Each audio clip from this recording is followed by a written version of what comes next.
Ram, Ram, Ram, Hare Hare. Hare Krishna, Krishna Krishna, Hare Hare, Hare Rama, Rama Rama, Hare Hare.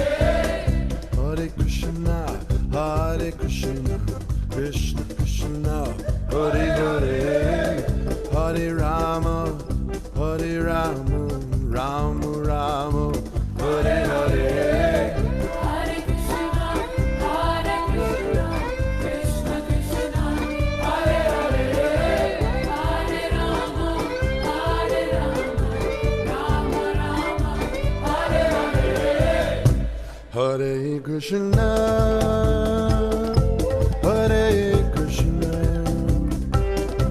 Krishna Krishna, Hare Hare, Hare Rama,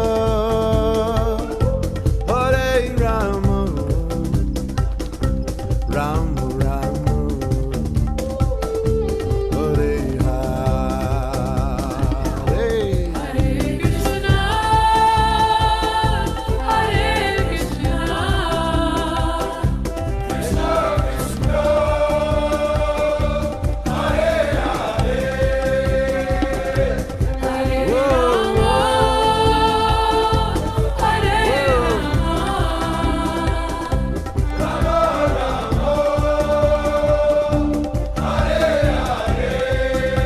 Lady. Hare Krishna, Hare Krishna,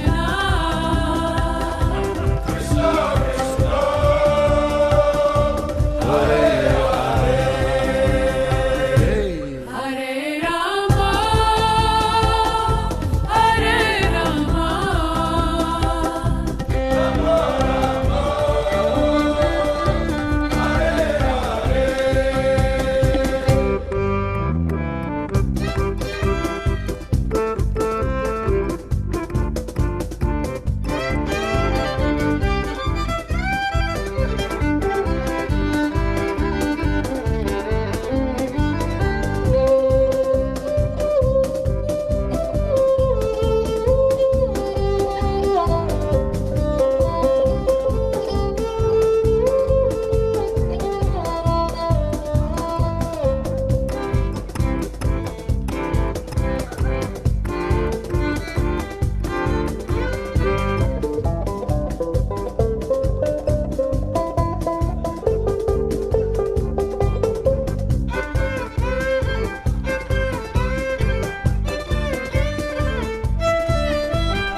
Hare Krishna, Krishna Krishna, Hare Hare, Hare Rama, Rama Rama, Hare Hare. Hare Krishna, Krishna Krishna, Hare Hare, Hare Rama, Rama Rama, Hare Hare. Hare Krishna, Krishna Krishna, Hare Hare, Hare Rama, Rama Rama, Hare Hare. Hare Krishna, Krishna Krishna, Hare Hare, Hare Rama, Rama Rama, Hare Hare. Hare Krishna, Krishna Krishna, Hare Hare, Hare Krishna, Krishna Krishna, Hare Rama,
Krishna, Hare Krishna, Krishna Krishna, Hare Hare, Hare Rama, Hare Rama, Rama Rama, Hare Hare, Hare Krishna, Hare Krishna, Krishna Krishna, Hare Hare, Rama, Hare Rama,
हरे कृष्णा। हरे कृष्णा हरे कृष्णा। सो आशा करता हूँ कि आप सबका आज फिर से स्वागत है आज के इस सत्र में। एंड आई होप कि आप सबने कीर्तन सुना। देखिए कितना ही अच्छा लग रहा था वो कीर्तन देख के कि जो डिवोटीज हैं कैसे कूद रहे हैं, नाच रहे हैं, खुश हो रहे हैं इन दैट कीर्तन। So it is a blissful journey और हमारी इसी ब्लिसफुल जर्नी को आगे लेके चलने के लिए आज हमारे साथ फिर से साथ हैं विनोद प्रभु जी एंड रश्मि माता जी। सो जो लोग नए हैं उनको हम एक बार फिर से इनका एक छोटा सा इंट्रोडक्शन देंगे। प्रभु ji and Mata ji, they both are stay in Gurgaon, sector 9 में रहते हैं। They have a wonderful beautiful daughter Gaurangi and both of them has been preaching her and giving her into Krishna consciousness। और वो जो है रोज सुबह उठ के भगवान के नाम का जप करती हैं and she is very fond of Krishna ji. उसने घर में एक छोटे से अपने लिए कृष्णा जी भी रखे हैं, वो उनको भोगा ऑफरिंग और सब कुछ करती है। सो प्रभु जी और माता जी से हम प्रैक्टिकल टिप्स भी ले सकते हैं कि कैसे हम बच्चों को अपने जो है कृष्ण भावनामृत में कैसे हम उनको जोड़ सकते हैं। So we'll continue our session for session 4 with chapter 4 session। तो हमारा 8वां है chapter 4 with Prabhuji and Mataji। So let us welcome by loudly chanting Hare Krishna mantra। Hare Krishna Krishna Krishna Hare Hare, Hare Ram Ram Ram Hare Hare। Thank you प्रभु जी। Thank you प्रभु जी। Always आज का session हम start करते हैं कीर्तन के साथ। प्रभु जी एक बार को होस्ट बना दीजिए।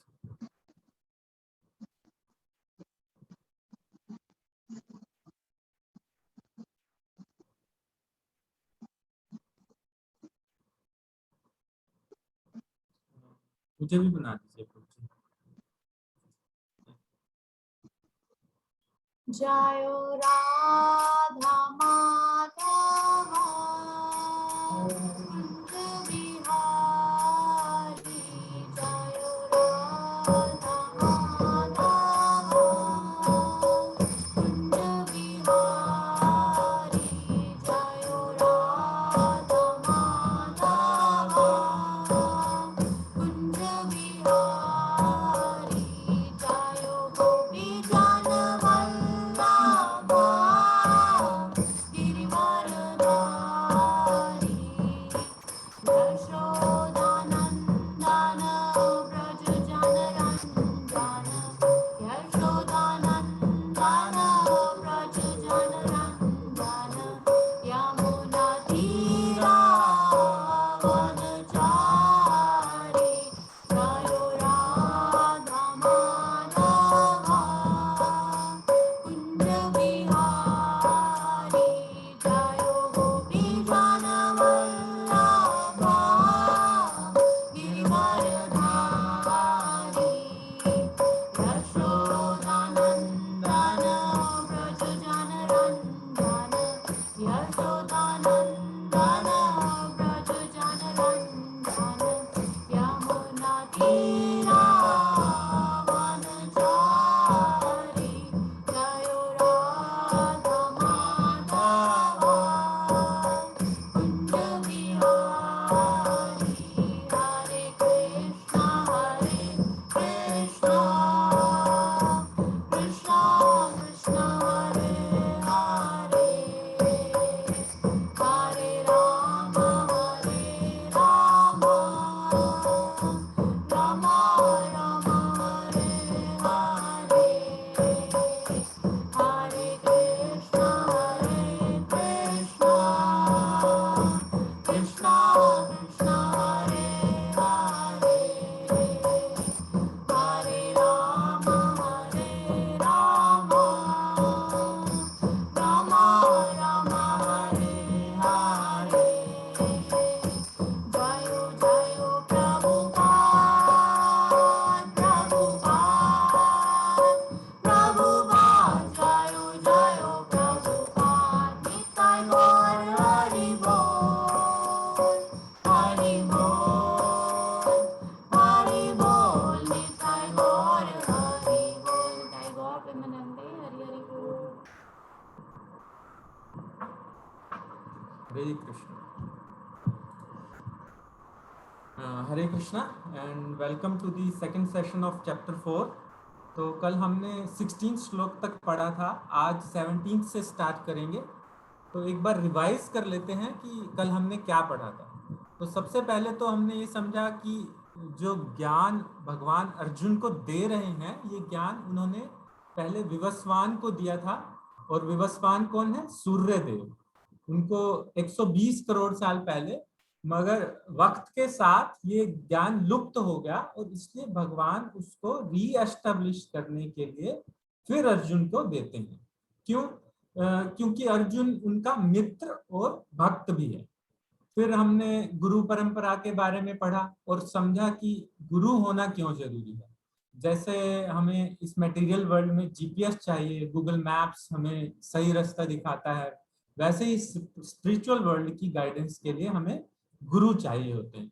फिर हमने पढ़ा कि कौन सी 4 परंपरा प्रमाणिक हैं, बोनेफाइड हैं। तो किसी को याद है और हम कौन सी परंपरा में आते हैं? ये किसी को याद है कि हमने क्या पढ़ा था? कौन सी 4 परंपरा हैं प्रमाणिक?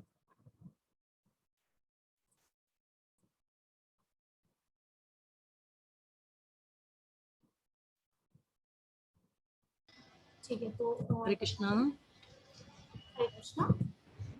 क्षीरी संप्रदाय, ठीक, गौरी संप्रदाय, हम गौड़ी संप्रदाय जी। हम गौरी संप्रदाय से हैं, और कुमार संप्रदाय। हरे कृष्णा। ब्रह्म संप्रदाय एक है।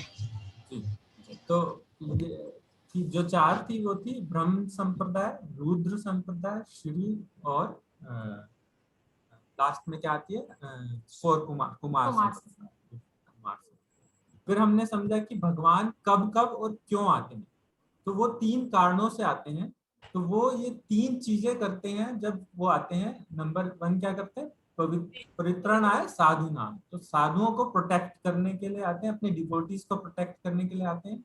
फिर सेकंड रीजन क्या था? विनाशाय दुष्कृताम, मतलब विल डिस्ट्रॉय, खत्म करेंगे इविल को, दुष्टों को।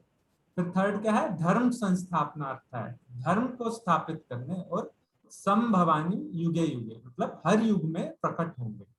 फिर भगवान बताते हैं कि जन्म कर्म चामे दिव्यम एवं यो वेति तत्वता त्यक्त्वा देहम पुनर्जन्मा इतिमाम एतिसो अर्जुन।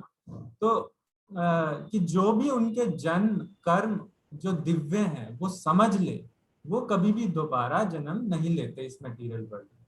और समझ कौन सकते हैं? वो जिनमें 3 चीजें नहीं है।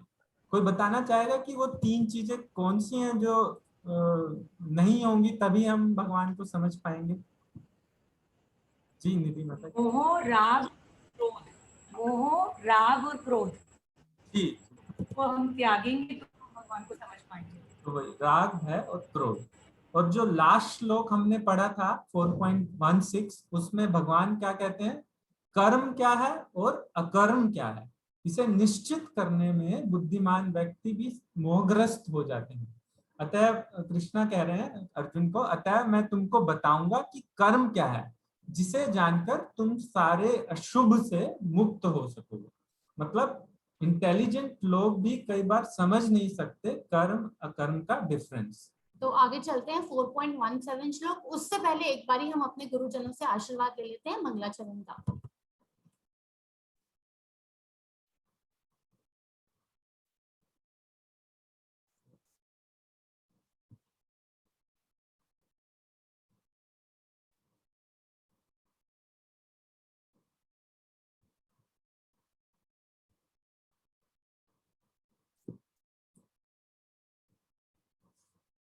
ओम अज्ञानतिमिरान्धस्य ज्ञानाञ्जनशलाकया चक्षुरुन्मीलितं येन तस्मै श्रीगुरुवे नमः। श्रीचैतन्यमनोभीष्टं स्थापितं येन भूतले स्वयं रूप कदा मह्यं ददाति स्वपदान्तिकम्।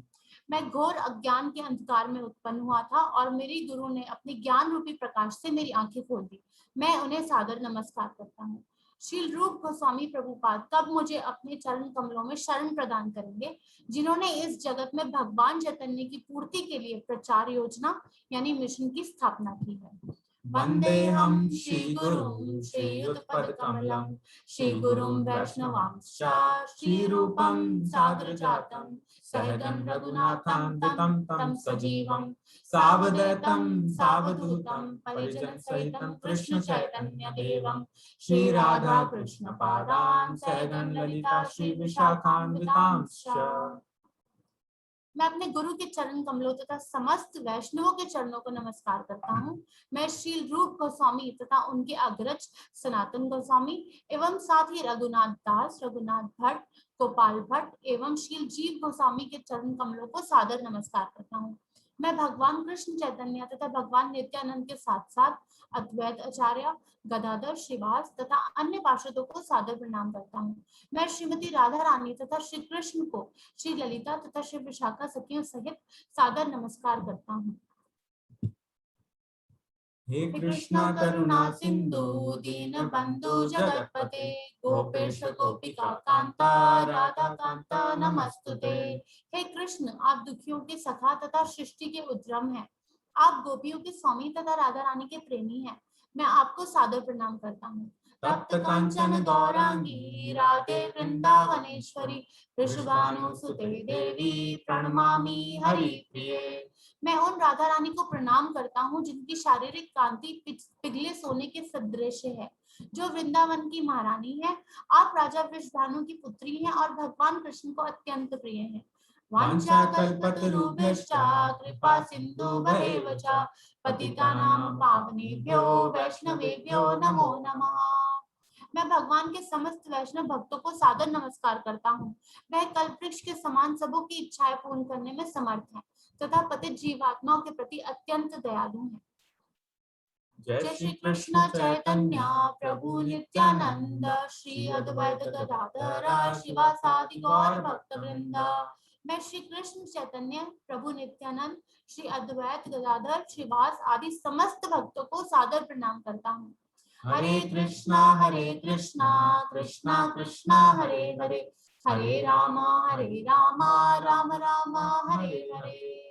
नमो ओम विष्णुपदाय कृष्ण पृष्ठाय भूतले श्रीमद्भक्ति वेदांत स्वामी इति नामिने। नमस्ते सरस्वते देवे गौरवाणी प्रचारिणे निर्विशेष शून्यवादी पाश्चात्य देशतारिणे। श्रील प्रभुपाद की जय। तो आगे चलते हैं 4.17 जो हमारा श्लोक है। 14 स्लाइड। तो जो हमारा श्लोक है 4.17 ये भी बहुत ही अच्छा श्लोक है। इसमें भगवान क्या कहते हैं हम पढ़ सकते हैं कि कर्म की बारीकियों को समझना, द इंट्रिकेसीज ऑफ एक्शन, जो कर्म है जो हम करते हैं उसकी बारीकियों को समझना बहुत कठिन है, अत्यंत कठिन है। अतः मनुष्य को चाहिए कि वह यह ठीक से जाने कि कर्म क्या है, विकर्म क्या है और अकर्म क्या है। तो हमने इनकी डेफिनेशन तो थोड़ी बहुत समझी थी कि कर्म क्या है, विकर्म क्या है, कर्म क्या है। तो कर्म क्या है? जो भी कार्य हम शास्त्रों के अकॉर्डिंग करते हैं बट अपनी सेंस ग्रेटिफिकेशन के लिए, अपनी इंद्रियों की तृप्ति के लिए करते हैं, वो कर्म है।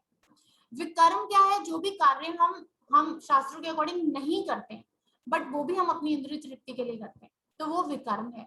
और अकर्म क्या है? कि जो भी कार्य हम कृष्णा के को सेंटर में रख के करते हैं वो है अकर्म, उसका हमें कोई फल नहीं मिलता, वो अकर्म है क्योंकि हम वो कृष्णा के लिए कर रहे हैं। अब कोई सोचेगा कि मुझे क्या जरूरत है ये सब जानने की, मगर जानने की जरूरत ये इसलिए है क्योंकि ये जो प्रिंसिपल है ना, ये कर्म अकर्म और विकर्म का, इसी प्रिंसिपल के ऊपर ये पूरा मटेरियल वर्ल्ड चलता है। जो कर्म है क्या है, अकर्म क्या है, विकर्म क्या है, ये समझने से हमें दो फायदे होते हैं, दो चीजें हमें पता चलती हैं। एक तो हमें ये पता चलेगा कि हम इस मटेरियल वर्ल्ड में, इस भौतिक जगत में फंसे हुए क्यों हैं, और दूसरा क्या पता चलेगा कि हमें यहाँ से निकलना कैसे।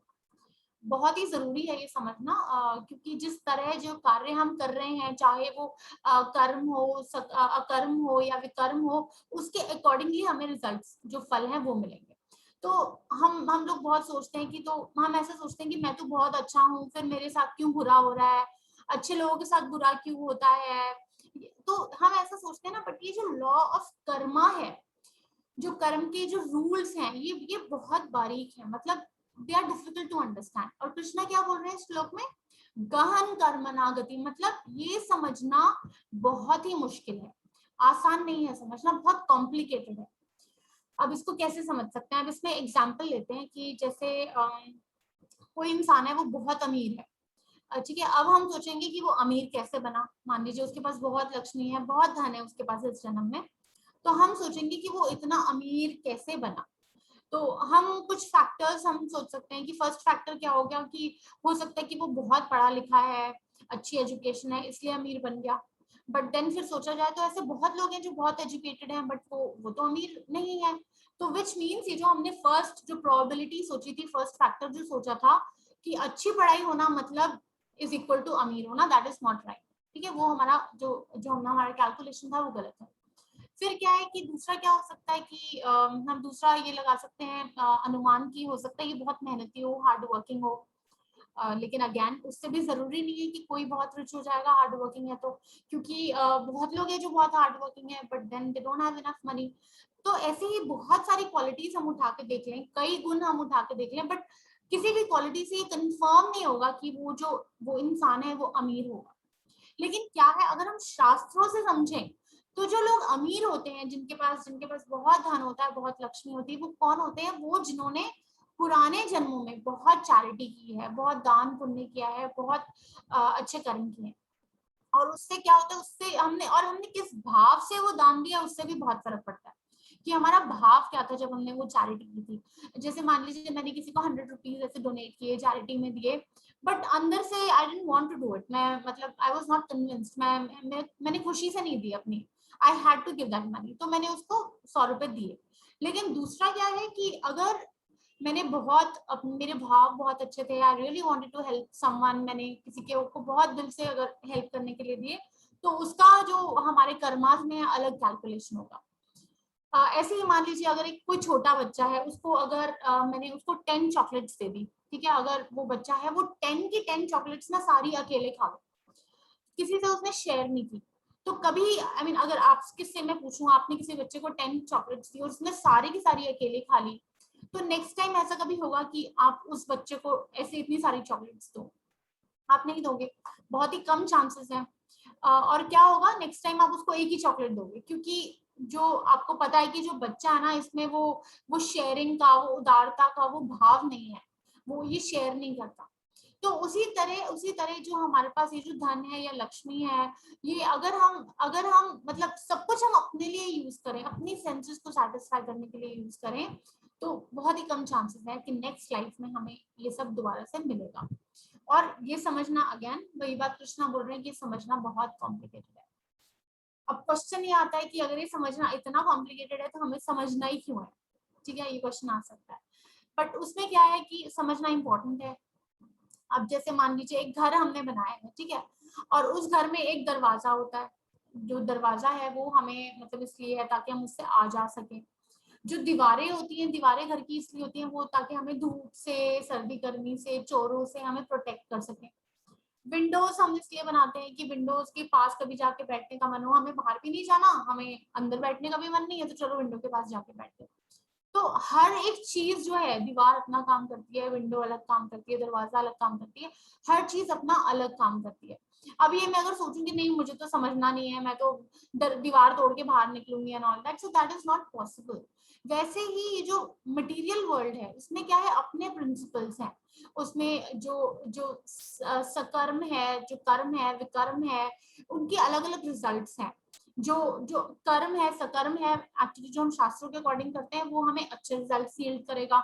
जो जो विकर्म है, जो सकर्म है वो हमें पुण्य देगा, विकर्म जो है वो हमें हमें पाप देगा, बट अकर्म जो है वो हमें क्या है, वो बेस्ट है, क्योंकि वो हमें ना पाप में बांधेगा ना हमें पुण्य में बांधेगा। तो कृष्णा क्या बोल रहे हैं कि ये समझना बहुत जरूरी है, जो जो एक्शन की जो निटिग्रिटीज हैं, जो डिटेल्स हैं, वो समझना हमें जरूरी है। तो अब चलते हैं आगे नेक्स्ट श्लोक पे। Screen share you can remove. तो नेक्स्ट श्लोक में चलते हैं 4.18 में। तो अब हमें ये तो पता है कि कर्म क्या है और अकर्म क्या है। कोई भी कार्य का अगर फल मिले तो वो कर्म है, अच्छा या बुरा फल। एंड अगर कोई फल ना मिले तो वो अकर्म होता है। तो अकर्म क्या है? भक्ति है। और सकर्म करते हैं तो पुण्य मिलता है, विकर्म करते हैं तो पाप मिलता है। तो कृष्णा क्या कह रहे हैं, अकर्म में कर्म देखना और कर्म में अकर्म देखना। तो मतलब इसमें बेसिकली अगर हम श्लोक की ट्रांसलेशन पढ़ेंगे तो कह रहे हैं, one who sees inaction in action and action in action is intelligent among men and he is in the transcendental position although engaged in all sorts of activities. अब इसको एक एग्जाम्पल से समझते हैं। मान लीजिए कोई गृहस्थ है, बहुत रिस्पॉन्सिबल है, अपने घर के सारे कार्य अच्छे से करता है, बच्चों को स्कूल ड्रॉप करना, ऑफिस में मीटिंग्स अटेंड करना, घर में सबका ध्यान रखना, बहुत पैसे कमा रहा है, जहाँ खर्चा करना है करता है, जितने पैसे बचाने हैं वो बचाता भी है। तो कोई अगर बाहर से देखे तो ये इंसान कर्म कर रहा है, नॉर्मल इंसान है, बिजी है। लेकिन अगर यही गृहस्थ यही सारे कार्य करे जो वो अभी कर रहा है, लेकिन बस कृष्णा को सेंटर में रख के, तो वो कृष्णा को शरणागत व्यक्ति है और अपने सारे कार्यों का फल वो कृष्णा को अर्पित करता है। तो कोई भी कार्य करता है तो इसलिए कि उसके गुरु और कृष्णा खुश हों। तो ऐसा व्यक्ति सब संसारी कार्य करते हुए भी भक्ति कर रहा है, उसके इन सब कार्यों में भी भक्ति है, तो वो अकर्म कर रहा है। तो उसके कर्मों में कोई भी इंटेलिजेंट इंसान है, बुद्धिमान है, वो देख लेगा कि ये अकर्म कर रहा है। तो ये एक लेवल है समझ का कि कर्म में अकर्म को देखना। अब अभी एक क्वेश्चन आया है कि एक बार विकर्म दोबारा से हम समझ लेते हैं क्या है। तो विकर्म ये है, निधि माता जी, विकर्म ये है कि मैं तीनों चीजें दोबारा से बताती हूँ आपको। जो सकर्म है वो क्या है, anything which is done for our senses, हमारी इंद्रियों की तृप्ति के लिए कुछ भी किया जाए, लेकिन वो शास्त्रों में अप्रूव्ड होना चाहिए, शास्त्रों के अकॉर्डिंग होना चाहिए। जैसे कि अगर हम एक नया घर खरीदते हैं, हम नए घर में जाते हैं, गृह प्रवेश करते हैं, तो हवन करवाते हैं। तो उसमें क्या है, वो जो हवन हम करवा रहे हैं क्योंकि हम अपने लिए नया घर खरीद रहे हैं, सो हम we want to make sure कि हम नए घर में जा रहे हैं तो अच्छे से हो सके, तो वो है सकर्म। अब विकर्म क्या है, जैसे अगर हम अपनी सेंसेस को सेटिस्फाई करने के लिए, मतलब मुझे नॉन वेजिटेरियन फूड बहुत पसंद है, ठीक है, तो मुझे अपनी सेंसेस को सेटिस्फाई करने के लिए मैं जानवर को मार के खा रही हूँ और वो शास्त्रों में अप्रूव्ड नहीं है, तो वो है विकर्म। और अकर्म क्या है, इसमें कल हमने सोल्जर का एग्जांपल लिया था। जैसे जो सोल्जर है, अगर वो बॉर्डर पे जाके इंडिया को रिप्रेजेंट करके 1000 लोग भी मार रहा है तो उसको कोई पनिशमेंट नहीं मिलेगी, बिकॉज वो इंडिया को रिप्रेजेंट कर रहा है। उसको कंट्री ने, उसको गवर्नमेंट ने अप्रूव किया है कि तुम जाओ और तुम जाके हमारे बिहाफ पे लड़ो, तो वो अकर्म है। ठीक है, आपको क्लियर हो गया अभी? तो अब दूसरा, पहला तो हमने समझ लिया कि कर्म में अकर्म को कैसे देखता है बुद्धिमान व्यक्ति, और दूसरा क्या कह रहे हैं कृष्णा कि अकर्म में कर्म को देखना। अब ऐसे में एग्जाम्पल है कि कोई व्यक्ति सैफरन सन्यासी वाले कपड़े पहने हुए है, क्लासेस लेता है, उसको देख के ऐसा लगता है कि वो एक आध्यात्मिक व्यक्ति है, ऐसा लगेगा कि इसने तो अपनी सारी लाइफ कृष्णा को दे दी है। लेकिन कोई बुद्धिमान व्यक्ति पहले से देखेगा कि क्या ये सन्यासी व्यक्ति जो है ये शास्त्रों के हिसाब से अपनी लाइफ जी रहा है, क्या इसने सच में शरणागति ले रखी है कृष्णा की, क्या ये सब कार्य कृष्णा को खुश करने के लिए करता है। तो तभी कई बार इतने लोग हमने देखे या सुने होंगे, मिलते हैं, न्यूज में भी देखा है, कितने बाबा जी आते हैं और फिर जेल में बैठे होते हैं, क्राइम्स में पकड़े जाते हैं, क्योंकि लोगों को बेवकूफ बना दिया था उन्होंने। बस दिखाते ऐसे थे कि अकर्म कर रहे हैं, लेकिन थे वो कर्मी। तो और यही कृष्णा कह रहे हैं कि बुद्धिमान व्यक्ति जान लेगा कि हालांकि इसने सन्यासी के कपड़े पहने हैं, मगर ये सच में शरणागत नहीं है, तो ये कर्मी था बेसिकली। तो इसलिए हमें शास्त्रों की नजर से देखना चाहिए किसी पे भी विश्वास करने से पहले। तो नेक्स्ट श्लोक पे चलते हैं। आगे क्या बोल रहे हैं कृष्णा, आगे कृष्णा बता रहे हैं कि कोई एक जो पंडित है, पंडित मतलब बुधा, कृष्णा इंटेलिजेंट वर्ड यूज कर रहे हैं, इंटेलिजेंट व्यक्ति कहलाएगा कौन, जिसके सारे कार्य जो है वो लस्ट से रिलेटेड नहीं है, लस्ट से हटके। मतलब अब लस्ट की डेफिनेशन हमने कल पढ़ी थी। लस्ट क्या है, अपनी इंद्रियों की तृप्ति के लिए अगर हम कुछ भी करते हैं तो वो लस्ट में काउंट होता है। ठीक है। तो वो क्या बोल रहे हैं कृष्णा कि पंडिता बुधा, बुधा कौन है, इंटेलिजेंट व्यक्ति कौन कहलाएगा, वो जिसके जो काम है, जिसके कार्य हैं, एक्टिविटीज हैं, वो लस्ट से रिलेटेड नहीं होंगी, मतलब अपनी सेंसेस को सेटिस्फाई करने के लिए वो नहीं करेगा। और क्योंकि क्या है कि उसमें वो फिर अकर्म करेगा, वो कृष्णा की सेवा करेगा, कृष्णा के भक्तों की सेवा करेगा। और ये जो ज्ञान है, ये जो नॉलेज है, ये जो है सारे पापों को नष्ट कर सकती है। ये जो ज्ञान हमें भगवत गीता से मिलता है, श्रीमद् भागवतम से मिलता है, इसमें इतनी पोटेंसी है, इतनी शक्ति है कि जो सारे पाप हैं वो नष्ट हो सकते हैं। और यही बात अर्जुन को सेकंड चैप्टर की 54 श्लोक में भी जब अर्जुन ने पूछा था कि कौन डिवोटी है, भक्त है, वो कैसे पता चलेगा हमें, तो नेक्स्ट श्लोक में ही 55 श्लोक में ही कृष्णा ने बताया था अर्जुन को कि जिसने लस्ट को छोड़ दिया। और मतलब कि लस्ट मतलब अगेन हमारी जो सेंसेस को सेटिस्फाई करने के लिए अगर हम कोई भी काम करते हैं तो वो लस्ट है। तो अगर जिसने लस्ट को छोड़ दिया तो वो कौन है, वो भक्त है। और क्योंकि उसमें क्या है, उसको अपनी सेंसेस को सेटिस्फाई नहीं करना, फिर उसको जो भी करना है कृष्णा की सेंसेस के लिए, कृष्णा को सेटिस्फाई करने के लिए करना है, और कोई डिजायर वो रखता ही नहीं है। हर डिजायर उसको कृष्णा से रिलेटेड है, कृष्णा के भक्तों से रिलेटेड है। तो और कोई भी डिजायर नहीं है, डिजायर कौन सी, अपनी सेंसेस को सेटिस्फाई करने वाली। आगे क्या बोलते हैं भगवान, तो अभी इससे पहले वाले श्लोक में तो बुद्धिमान का बताया कि वो कौन होगा, बुद्धिमान जो लस्ट नहीं रखेगा, मतलब जो मटेरियल डिजायर नहीं रखेगा। अब वो बता रहे हैं कि ये जो व्यक्ति होगा ये सिर्फ अकर्म करेगा, हर कार्य ये कृष्णा के लिए करेगा। तो अब इस 20th श्लोक से, ये 4.20 श्लोक है, यहाँ से लेकर आगे के कुछ श्लोक तक कृष्णा बताएंगे कि क्वालिटीज क्या है, विशेषताएं क्या है इस व्यक्ति की जो अकर्म करता है। जो व्यक्ति बुद्धिमान है उसकी क्या होंगी क्वालिटीज, ये कृष्णा बताएंगे। तो सबसे पहले तो अपने जो सारे किए हुए कार्यों के फल से कोई आसक्ति नहीं रखेगा, मतलब वो फर्स्ट क्वालिटी क्या है कि वो अकर्म करेगा, जैसे हमने पढ़ा, मतलब वो अपने जो फल की इच्छा से अटैच नहीं होगा, तो फल की इच्छा नहीं रखेगा, ये फर्स्ट है।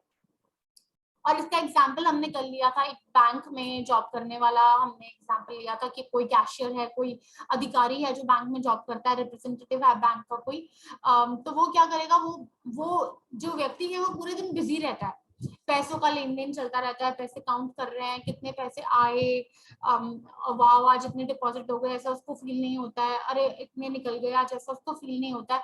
क्यों? क्योंकि वो अपने लिए नहीं करता है, उसका काम क्या है कि मुझे तो सिर्फ काउंटिंग प्रॉपर्ली करनी है। कैशियर का काम ये है कि मुझे काउंटिंग प्रॉपर्ली करनी है, और जो भी है मतलब अपने बैंक में रखना है, उसको और कोई मतलब नहीं है, वो सिर्फ अपनी नौकरी, अपनी जॉब कर रहा है। और उसके बदले उसको क्या मिलता है, उसको मंथली सैलरी मिलती है, उसको मंथ के एंड में उसको सैलरी मिलती है, बस वो अपना कर्म जो है वो अच्छे से कर रहा है। ऐसे ही अगर कोई व्यक्ति अकर्म करता है, उसको भी जो आते हुए सुख हैं, दुख हैं, उनसे उसको कोई मतलब नहीं रहता, वो अपने सारे कार्य जो है अच्छे से करता है, वो कृष्णा के बिहाफ पे करता है सब कुछ, क्योंकि उसको पता है कि यहाँ पे इस मटेरियल वर्ल्ड में मेरा कुछ नहीं है, और मेरी जो लाइफ के एंड में मेरी भी एक फिक्स्ड सैलरी है। क्या है कि अगर मैं सब कुछ कृष्णा को डेडिकेट करके करूंगा तो मेरी फिक्स सैलरी क्या है कि I will get the chance to go back, भगवान के धाम वापस जाने में, मुझे इस मटेरियल वर्ल्ड से निकलने में बहुत, उससे क्या होगा, आसानी होगी। ये जो है ये फर्स्ट क्वालिटी है। अब आगे कृष्णा क्या बता रहे हैं, नेक्स्ट क्वालिटी, नित्य तृप्तो मतलब ऑलवेज सेटिस्फाइड, नित्य मतलब हमेशा, सेटिस्फाइड संतुष्ट। अब भक्त हमेशा संतुष्ट कैसे रह सकते हैं, क्योंकि उनकी कोई भौतिक इच्छा होती नहीं है। जो लोग बहुत ज्यादा भौतिक इच्छाएं रखते हैं वो कभी भी संतुष्ट नहीं हो सकते, कितना भी मिल जाए फिर भी संतुष्ट नहीं रह सकते। लेकिन जो भक्त हैं वो हमेशा संतुष्ट रहते हैं, क्योंकि उनको पता है कि कुछ भी उनका नहीं है और अपने लिए कोई भौतिक इच्छा है ही नहीं उनको। तो ये भक्ति की दूसरी पहचान है। तीसरा क्या है, अब निराश्रय मतलब एक भक्त को ऐसी बातों में सिक्योरिटी फील नहीं होती कि अगर मेरे पास एक बड़ा सा घर हो, अच्छी जॉब हो, अच्छी सैलरी हो तो मैं सिक्योर हूँ, मेरा जीवन सुरक्षित है। वो इन भौतिक चीजों को नहीं मानता कि ये सब चीजें उसको सुरक्षा दे सकती हैं, वो इनको इम्पोर्टेंट नहीं समझता। फिर कृष्णा क्या कह रहे हैं, कर्माणी मतलब इन एक्टिविटी, अभिप्रवृत्ता मतलब बीइंग फुल्ली एंगेज्ड, अपि इंस्पायर्ड ऑफ मतलब कार्य करते हैं सारे भक्त, हमेशा बिजी रहते हैं, लेकिन ऐसे कार्य नहीं करते जिसमें उनको कोई फल मिले, अच्छा हो चाहे वो बुरा हो। ऐसे में एक राजा की कहानी आती है, राजा किंग निमी जो है, तो वो राजा क्या करता था, हर रोज सुबह वो हजारों काव दान में देता था ब्राह्मणों को, एकदम सजा सजा के, उनके सींग सोने के सजा के रोज दान देता था, रोज ऐसा ऐसा करता था वो। एक दिन उसने ऐसे ही काव दी दान में, तो हजारों में से एक काव वापस से उसकी काव में जाके मिल गई। तो गलती से उसने अगले दिन वो काव किसी और ब्राह्मण को दे दी। अब पहले वाले ब्राह्मण को पता चल गया, वो आया अपनी काव वापस लेने, तो राजा गया दूसरे ब्राह्मण के पास, उसने काव वापस देने से मना कर दिया, कहा तुम्हारी गलती है ना। तो उसने फिर वापस नहीं दी।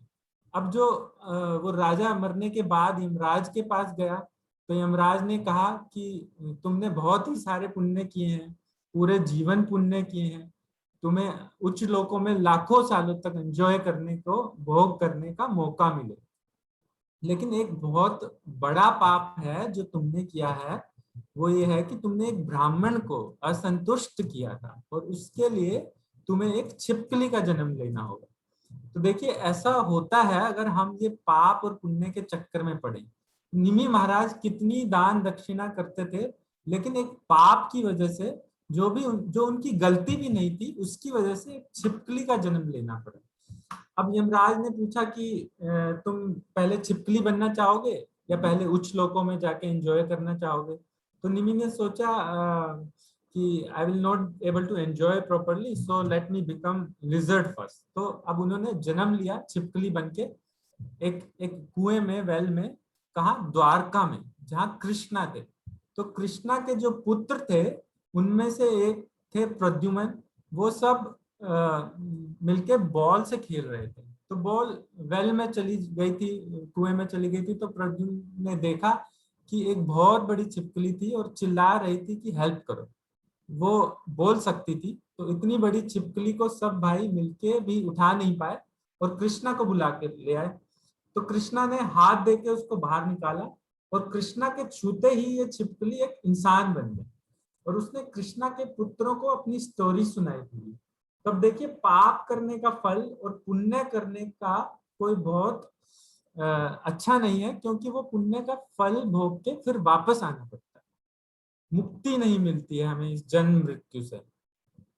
तो ऐसा उस राजा ने क्या किया था कि स्वयं कृष्णा ने उसको बचाया। वो ये था कि अपनी लाइफ में उस राजा ने अकर्म भी किया था। एक ब्राह्मण ने कहा था कि मेरे पास विष्णु की मूर्ति है और मंदिर बनवाना है।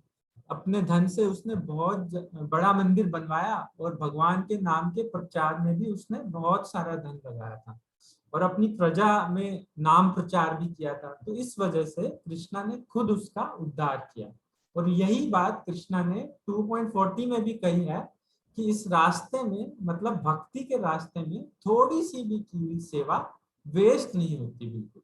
और यही बता रहे हैं इस श्लोक में कि एक भक्त, एक डिवोटी किसी भी ऐसे कार्य में भाग्य नहीं लेता जिसका फल मिले, चाहे वो अच्छा हो या बुरा। आगे जो श्लोक है उसमें क्या है, इसमें कुछ और जो क्वालिटीज हैं, जो कुछ और विशेषताएं वो बताई जा रही हैं, कृष्णा बता रहे हैं भक्तों की। और क्या बोल रहे हैं कि निराशी, मतलब बिना किसी इच्छा के, मतलब उसको ये नहीं है कि मुझे ये चाहिए, मुझे ये वो चाहिए, सब कुछ मुझे अपने लिए चाहिए। मगर जो एक भक्त होता है वो क्या है, वो निराशी है, मतलब उसको अपनी तृप्ति के लिए कोई, अपनी सेंसेस की सेटिस्फैक्शन के लिए उसको कोई डिजायर नहीं है, वो हमेशा संतुष्ट रहते हैं। और क्या है, नेक्स्ट क्या क्वालिटी है, उनका जो माइंड है एंड इंटेलिजेंस है, मतलब मन और बुद्धि दोनों उनके कंट्रोल में है।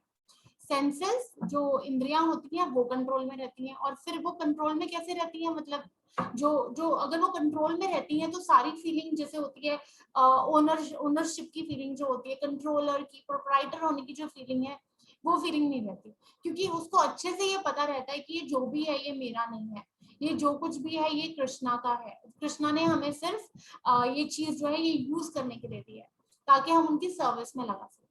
और इससे क्या होगा, अगर हम ये वाला भाव रखते हैं तो इससे क्या होगा कि हम जो धीरे धीरे करके जन्म कर्म ये सब भगवान को समझने लगेंगे और जन्म मृत्यु से निकल पाएंगे। तो अब 4.22 में कृष्णा और कुछ क्वालिटीज विशेषताएं बता रहे हैं भक्तों की।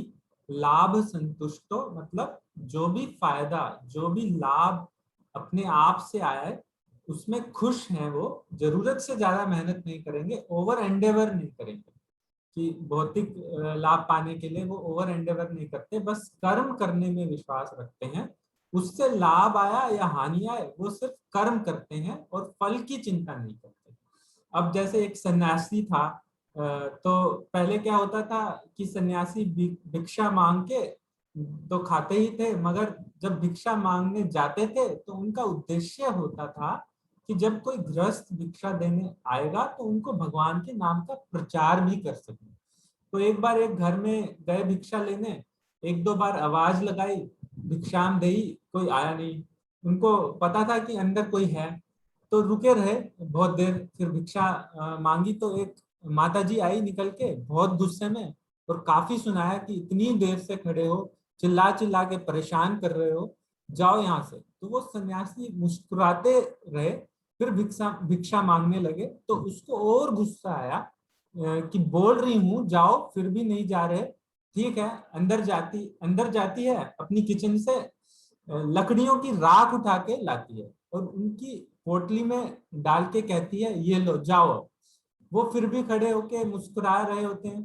तो कहती है कि मैंने तुम्हें राख दिया है, दिखा नहीं शायद तुम्हें। तो वो बोले कि माता कम से कम कुछ तो दिया, आज पहली बार कुछ तो दिया, देने की शुरुआत तो की है, आज राख दी है, कल क्या पता खाना भी दे दो। तो ऐसे ही भक्तों को कोई मतलब नहीं राख मिले खाना मिले, उनको बस प्रचार करना है और फल से कोई मतलब नहीं। तो थर्ड लाइन में कृष्णा कह रहे हैं कि भक्त ईर्ष्यालु नहीं होते। मतलब जैसे ईर्ष्यालु लोग होते हैं, कोई औरों को आगे बढ़ते हुए देख नहीं सकते। और ईर्ष्या किससे होती है? जो भी आपसे बेटर है, जिससे भी सेंस में, जिस सेंस में उसको बर्दाश्त ना कर पाना, उसको ईर्ष्या बोलते हैं। लेकिन स्पिरिचुअल वर्ल्ड में ऐसा नहीं है, कोई भी 1% भी एनवियस नहीं होता।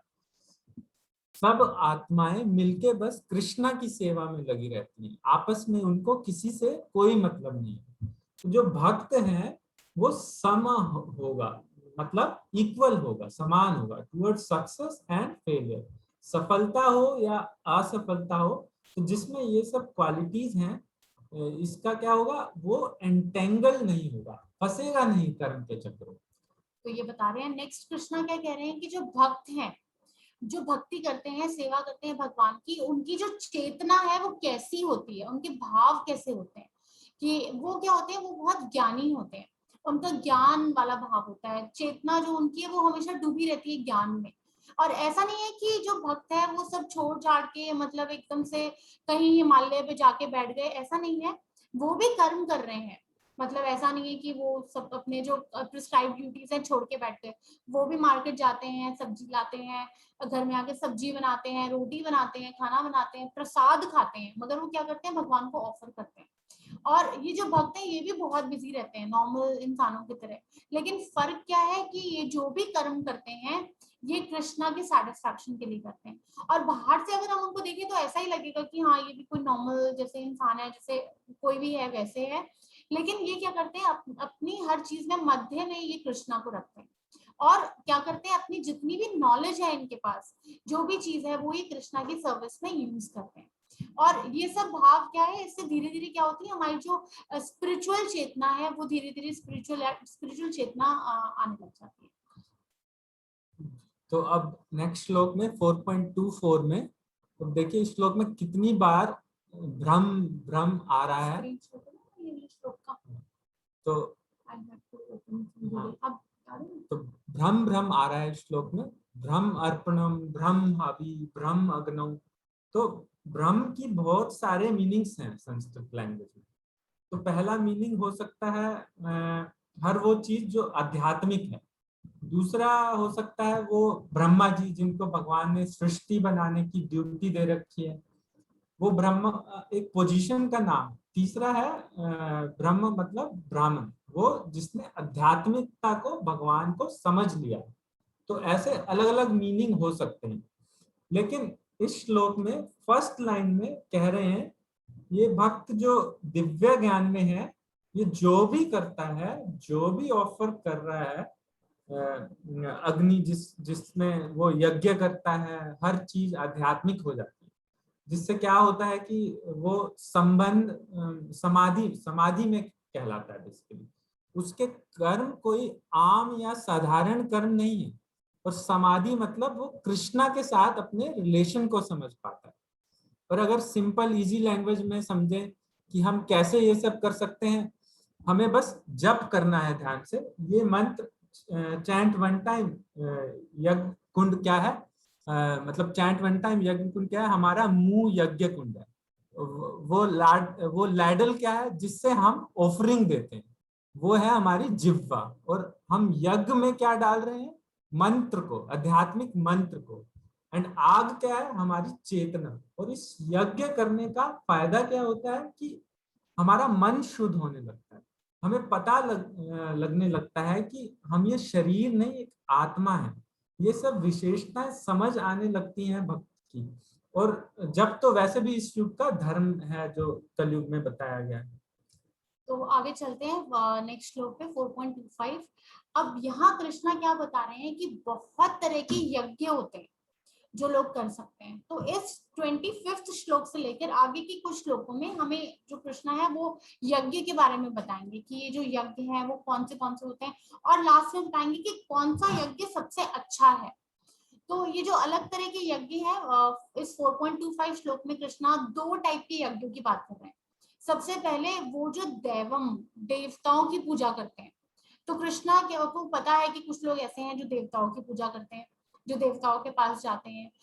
हालांकि ये प्रोसीजर ठीक नहीं है, बट ये इस श्लोक में आता है। दूसरा टाइप के लोग कौन है, जो मायावादी हैं, जो ब्राह्मण को मानते हैं। मतलब, और ब्राह्मण क्या है, जैसे जो एक आपने सुना होगा, जैसे जो एक ब्रह्म ज्योति को मानते हैं। और ब्रह्म ज्योति क्या होती है, जो भगवान से निकलता हुआ जो तेज है, जो भगवान की लाइट है, जो भगवान से निकलता हुआ तेज है, वो ब्रह्म ज्योति है, वो भगवान स्वयं नहीं है। और अगर हम देखें तो श्रीमद् भागवतम में भी लिखा है कि कृष्णा ही परम सत्य हैं, और उनको समझने के लिए 3 लेवल्स होते हैं, एक ब्राह्मण, एक परमात्मा और भगवान। ये 3 रूप में, 3 लेवल पे हम साक्षात्कार जो है, रियलाइजेशन कर सकते हैं भगवान की। अब समझेंगे इसको, थोड़ा सा डिफिकल्ट लगेगा कि ब्राह्मण क्या, परमात्मा क्या, भगवान क्या। इजी लैंग्वेज में इसको समझते हैं। अब अगर मान लीजिए सूरज है, ठीक है, सन है, सूरज की जो किरणें आती हैं हमारे घर में अगर लाइट पड़ रही है, सन रेज पड़ रही है, तो हम उसको भी बोलेंगे कि हाँ ये सन है, क्योंकि वो सन की लाइट है। तो हम बोलेंगे ना सूरज आ रहा है, हमारे घर में धूप आ रही है, सूरज आ रहा है। तो वो जो है, जो सन की रेज है, वो है ब्रह्मन, मतलब भगवान से निकलता हुआ तेज, वो ब्रह्म ज्योति है। नेक्स्ट क्या है, परमात्मा, सेकेंड लेवल ऑफ रियलाइजेशन। और वो क्या है, वो सूरज है, मतलब सन ग्लोब जो है ना, जो सन प्लैनेट है, वो है परमात्मा। और जो थर्ड लेवल की रियलाइजेशन है, जो बेस्ट सबसे ऊपर रियलाइजेशन है, वो भगवान। और भगवान कौन है, वो सन गॉड, वो जो सन, जो देवता हैं, जो विश्ववान, जो देवता हैं, जो सूर्य देव हैं, वो है भगवान। वो मतलब भगवान की रियलाइजेशन है। तो ये 3 तरह की रियलाइजेशन होती हैं जिसमें हम समझ सकते हैं। और जो बहुत लोग क्या होते हैं, ये जो मायावादी होते हैं, ये फर्स्ट लेवल पे होते हैं। ये क्या है, ब्रह्मन को, ये जो ब्रह्म ज्योति को ही भगवान मान लेते हैं। और ये क्या सोचते हैं कि हमें भगवान के तेज में ही लीन होना है, हमें भगवान के तेज में ही डूब जाना है। लेकिन अगर हमें याद हो तो हमने 2nd चैप्टर में 12th श्लोक में पढ़ा था, जिसमें भगवान क्लियरली बताते हैं कि जो आत्मा है वो भगवान, वो जो है वो अलग अलग है। ऐसा नहीं कि आत्मा भगवान में मर्ज हो जाएगी, ऐसा कुछ नहीं है। वो क्या है, आत्मा हमेशा अलग रहती है। तो इस श्लोक में भगवान ने 2 टाइप के यज्ञों के बारे में बताया है। आगे वो और टाइप के यज्ञों के बारे में बताएंगे। फिर 4.26 में कृष्णा बता रहे हैं कि एक ब्रह्मचारी के लिए यज्ञ क्या है एंड एक गृहस्थ के लिए क्या है यज्ञ। तो ब्रह्मचारी के लिए उसके काम यज्ञ कुंड है, उसको लगातार उसके कान बेसिकली यज्ञ कुंड है, उसको लगातार कृष्ण कथा सुनते रहना चाहिए। श्रीमद् भागवतम, भगवत गीता अपने गुरु महाराज से सुनना एंड साथ साथ उसको अपने मन को कंट्रोल करने की कोशिश करनी चाहिए। और ब्रह्मचारी को अपनी इंद्रियों की किसी ऐसी चीज के संपर्क में नहीं आने देना चाहिए जो उसकी साधना में विघ्न डाले। और नेक्स्ट जो है वो गृहस्थ हैं, उनके पास धन होता है, लक्ष्मी होती है उनके पास, लेकिन उनको वो अपनी इंद्रियों की तृप्ति के लिए यूज नहीं करना चाहिए। उसमें ज्यादा मेहनत लगती है। ब्रह्मचारी के पास तो लक्ष्मी होती ही नहीं है, तो कैसे यूज करे खुद के लिए। लेकिन गृहस्थ के पास तो है, मगर फिर भी उनको अपनी इंद्रियों को कंट्रोल में रखना चाहिए। आगे क्या बता रहे हैं, तो अब हमने देखी कि अलग अलग टाइप के यज्ञों की बात हो रही है, लेकिन पर्पस जो उसका है, जो यज्ञ का उद्देश्य है, जो पर्पस है वो सेम ही है। और क्या है, कोई भी हम यज्ञ करते हैं, हर यज्ञ का पर्पस क्या है, अपनी सेंसेस को कंट्रोल करना। क्योंकि सारी जो इंद्रियां हैं, सेंसेस है, सारे एक्शंस हैं, इनको हमें यज्ञ की तरह ही करना है। और कैसे, सेल्फ कंट्रोल करके। और इसमें क्या होगा, अगर हम सेल्फ कंट्रोल करते हैं तभी हमें ये दिव्य ज्ञान, जो हमें पूरा चैप्टर पढ़ रहे हैं दिव्य ज्ञान का, जो ट्रांसेंडेंटल नॉलेज है, ये दिव्य ज्ञान हमें तभी समझ में आएगा। आगे कृष्णा क्या बताते हैं कि जो यज्ञ की हम बात कर रहे हैं, इसमें द्रव्य यज्ञों की बात हो रही है। द्रव्य मतलब भौतिक, जैसे कोई भी भौतिक चीज है जो हमारे पास है, जैसे कि कोई भी धन संपत्ति है, जो भी हमारे पास भौतिक चीज है जो हम यूज करते हैं, डेली यूज की चीजें अगर कोई भी है, तो वो क्या है, भौतिक चीज है। और अपनी भौतिक संपत्ति को, अपनी मटेरियल संपत्ति को भगवान की सेवा में यूज करना, उसको क्या है, द्रव्य यज्ञ बोलेंगे। और कैसे हम भगवान की सेवा में लगा सकते हैं, जैसे कुछ लोग लक्ष्मी लगाते हैं, भगवान की सेवा में लगाया, या फिर जैसे कुछ चैरिटी करती, जैसे हॉस्पिटल बनवा दिया, तो उसको भी द्रव्य यज्ञ बोलेंगे। फिर आता है तप। तप यज्ञ, तप कैसे करते हैं कि जैसे आप अपने आप को इंटेंशनली, आप अपने आप को जान के कुछ कष्ट दे रहे हैं, अगर मान लीजिए, वो तप है, तप यज्ञ है। फिर है योग, जिसमें क्या है, अष्टांग योग होता है, अलग अलग टाइप के 8 टाइप के आसन होते हैं, यम, नियम, प्राणायाम, और ऐसे करके 8 आसन होते हैं, प्रोसेस होते हैं, राइट। तो उसको योग कहते हैं। फिर आता है स्वाध्याय यज्ञ। स्वाध्याय मतलब शास्त्रों को पढ़ना, शास्त्रों को, श्रीमद् भागवतम को पढ़ना, भगवत गीता को पढ़ना। और फिर आते हैं व्रत। जैसे व्रत क्या है, जैसे अगर हम एकादशी रखते हैं, हम जन्माष्टमी रखते हैं, पूरे दिन भगवान का व्रत रखते हैं, भगवान की सेवा करते हैं, तो वो भी एक यज्ञ है। तो इस श्लोक में कृष्णा सब यज्ञों की बात कर रहे हैं। 4.29 में भगवान बता रहे हैं प्राणायाम करने का तरीका क्या है। तो जो कोई ऐसे कर भी नहीं सकता, तो आज के युग में तो पॉसिबल ही नहीं है प्राणायाम करना। कुछ योगी होंगे हिमालय में जो रहते हैं, वो शायद कर पाते होंगे, लेकिन आजकल पॉसिबल ही नहीं। और इसलिए आगे हम पढ़ेंगे कि 6th चैप्टर में जब हम जाएंगे, कृष्णा इस प्रोसेस के बारे में अर्जुन को डिटेल में बताएंगे। तो अर्जुन भी, जो शिव जी को भी हरा चुका होता है युद्ध में, वो भी मना कर देता है करने से, कहता है ये मुझसे नहीं होगा, प्राणायाम जो बेसिकली ध्यान योग है। तो ये भी एक तरह का यज्ञ है, लेकिन करना पॉसिबल नहीं है। भक्ति योग करना पॉसिबल है। क्यों? क्योंकि बहुत आसान है। कौन नाचना नहीं चाहेगा, कौन अच्छा अच्छा प्रसाद पाना नहीं चाहेगा, कौन अच्छी अच्छी कथाएं सुनना नहीं चाहेगा। तो भक्ति योग बहुत आसान है। तो अब नेक्स्ट श्लोक जो 4.30 है, उसमें बता रहे हैं कि ये सब यज्ञ करने का रिजल्ट क्या है। इसका रिजल्ट है कि सिंफुल रिएक्शंस, जो पाप हैं, वो कट जाते हैं। जो हमारे में कलमश है, वो कम होते चले जाते हैं। और क्या होता है, स्पिरिचुअल नेचर यानी आध्यात्मिकता की तरफ बढ़ते हैं, और हमारे ऊपर जो पापों का बर्डन है वो कम होता चला जाता है। और ये सारे यज्ञ वेदों में लिखे हैं और हम कर सकते हैं। आगे 4.31 में कृष्णा इस श्लोक में एक बहुत ही इंपॉर्टेंट क्वेश्चन पूछ रहे हैं। कह रहे हैं कि कोई खुश कैसे हो सकता है अगर इस जन्म में या अगले जन्म में भी अगर वो यज्ञ नहीं करता हो। कोई यज्ञ क्या है, बेसिकली सैक्रिफाइस।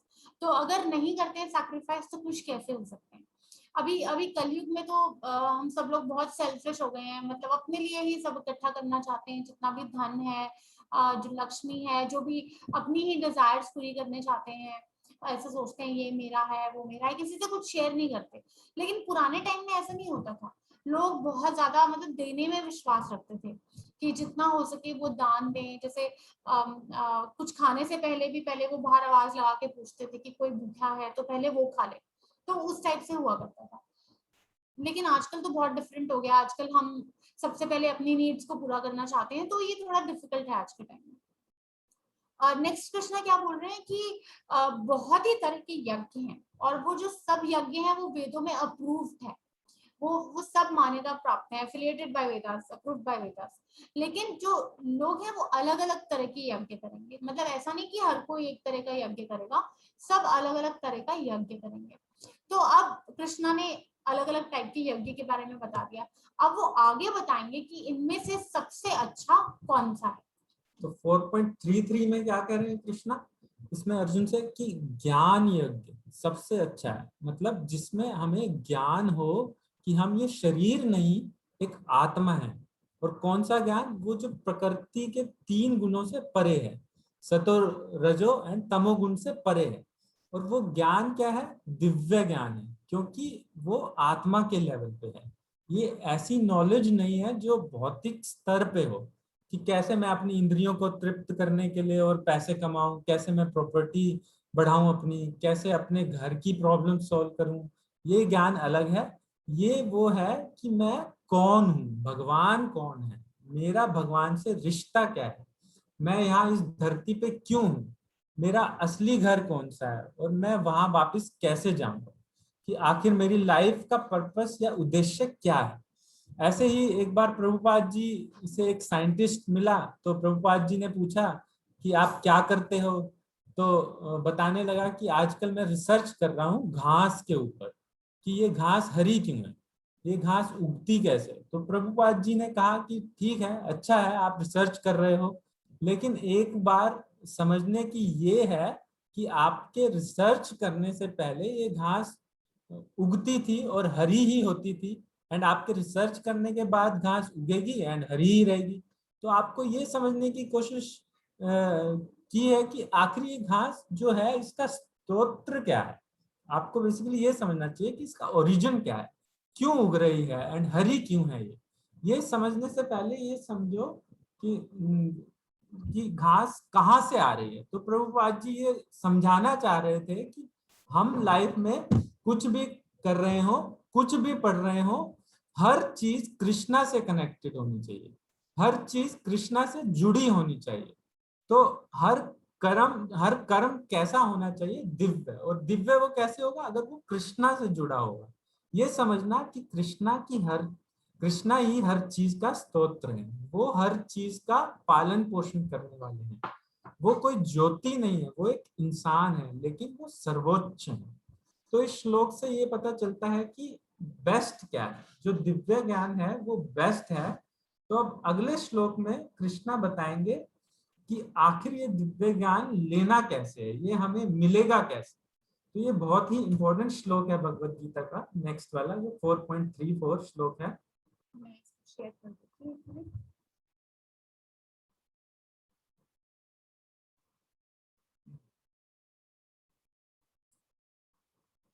ये 4.34 जो श्लोक है बहुत ही इंपॉर्टेंट, बहुत ही अच्छा श्लोक है भगवत गीता का। क्या कह रहे हैं, तद्विधि परिपातेन परिप्रश्नेन सेवया उपदेक्ष्यन्ति ते ज्ञानम ज्ञानिनः तत्त्वदर्शिनः। तो इस श्लोक में कृष्णा बताएंगे कि ये जो दिव्य ज्ञान है, अभी हम जो दिव्य ज्ञान की जिसकी हम बात कर रहे हैं, पूरा चैप्टर ही ट्रांसेंडेंटल नॉलेज है, वो ज्ञान हमें मिलेगा कैसे, कैसे मिलेगा हमें। तो क्या कह रहे हैं, तत् मतलब परम सत्य, मतलब भगवान। तो तत्व को समझने के लिए हमें तत्वदर्शी चाहिए, तत्वदर्शी के पास जाना है। मतलब कौन, जिसने खुद साक्षात्कार किया हो, जो तत्व का तत्वदर्शी हो, मतलब कौन, गुरु। तो अब हमें जरूरत क्या है, गुरु की।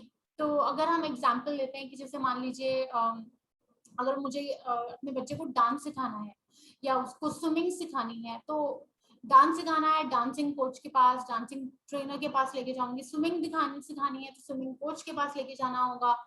क्रिकेट सिखाना है तो क्रिकेट कोच के पास लेके जाना पड़ेगा। ऐसे ही अगर किसी चीज में भी सक्सेसफुल होना है तो हमें एक टीचर चाहिए। ऐसे ही कोई भी अगर मतलब मटेरियल कोई भी चीज है उसके लिए हमें टीचर चाहिए। अब हमें मटेरियल चीज के लिए भी अगर टीचर चाहिए तो सोचिए ये जो स्पिरिचुअल टॉपिक है ये कितना इम्पोर्टेंट है। कि और ये टॉपिक क्या है, मतलब हमारी डिजायर क्या है, that we want to go back to God, we have to go back to Krishna.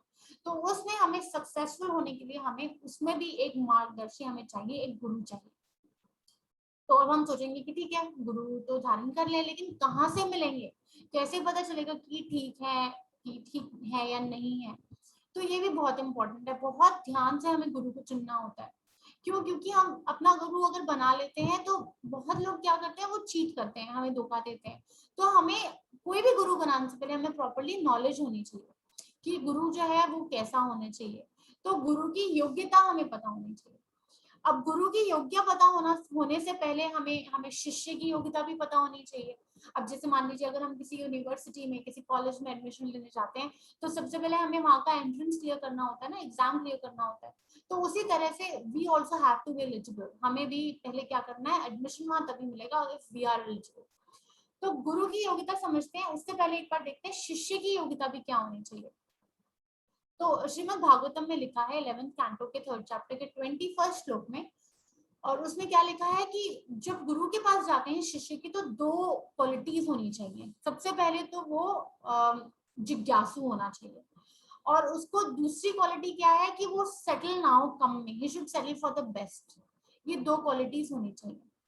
अब हम सोचेंगे ठीक है जिज्ञासु तो ठीक है, कोई बड़ी बात थोड़ी ना है जिज्ञासु होना, लेकिन अगर देखें तो एक्चुअली बड़ी बात है। क्योंकि जैसे अगर हम भगवत गीता पढ़ने का एग्जांपल ले लें, हम कितनी बार सबको बोलते हैं भगवत गीता पढ़ने के लिए, but not everybody is interested. मतलब बहुत मुश्किल से ऐसा कोई होता है कि कोई जिज्ञासु हो, जिसको इंटरेस्ट हो कि भगवत गीता में आखिर भगवान ने बोला क्या है, हम पढ़ें, चलो देखते हैं। तो लोगों को इंटरेस्ट तो होता है, लेकिन उनके इंटरेस्ट के जो टॉपिक्स हैं वो अलग अलग होते हैं।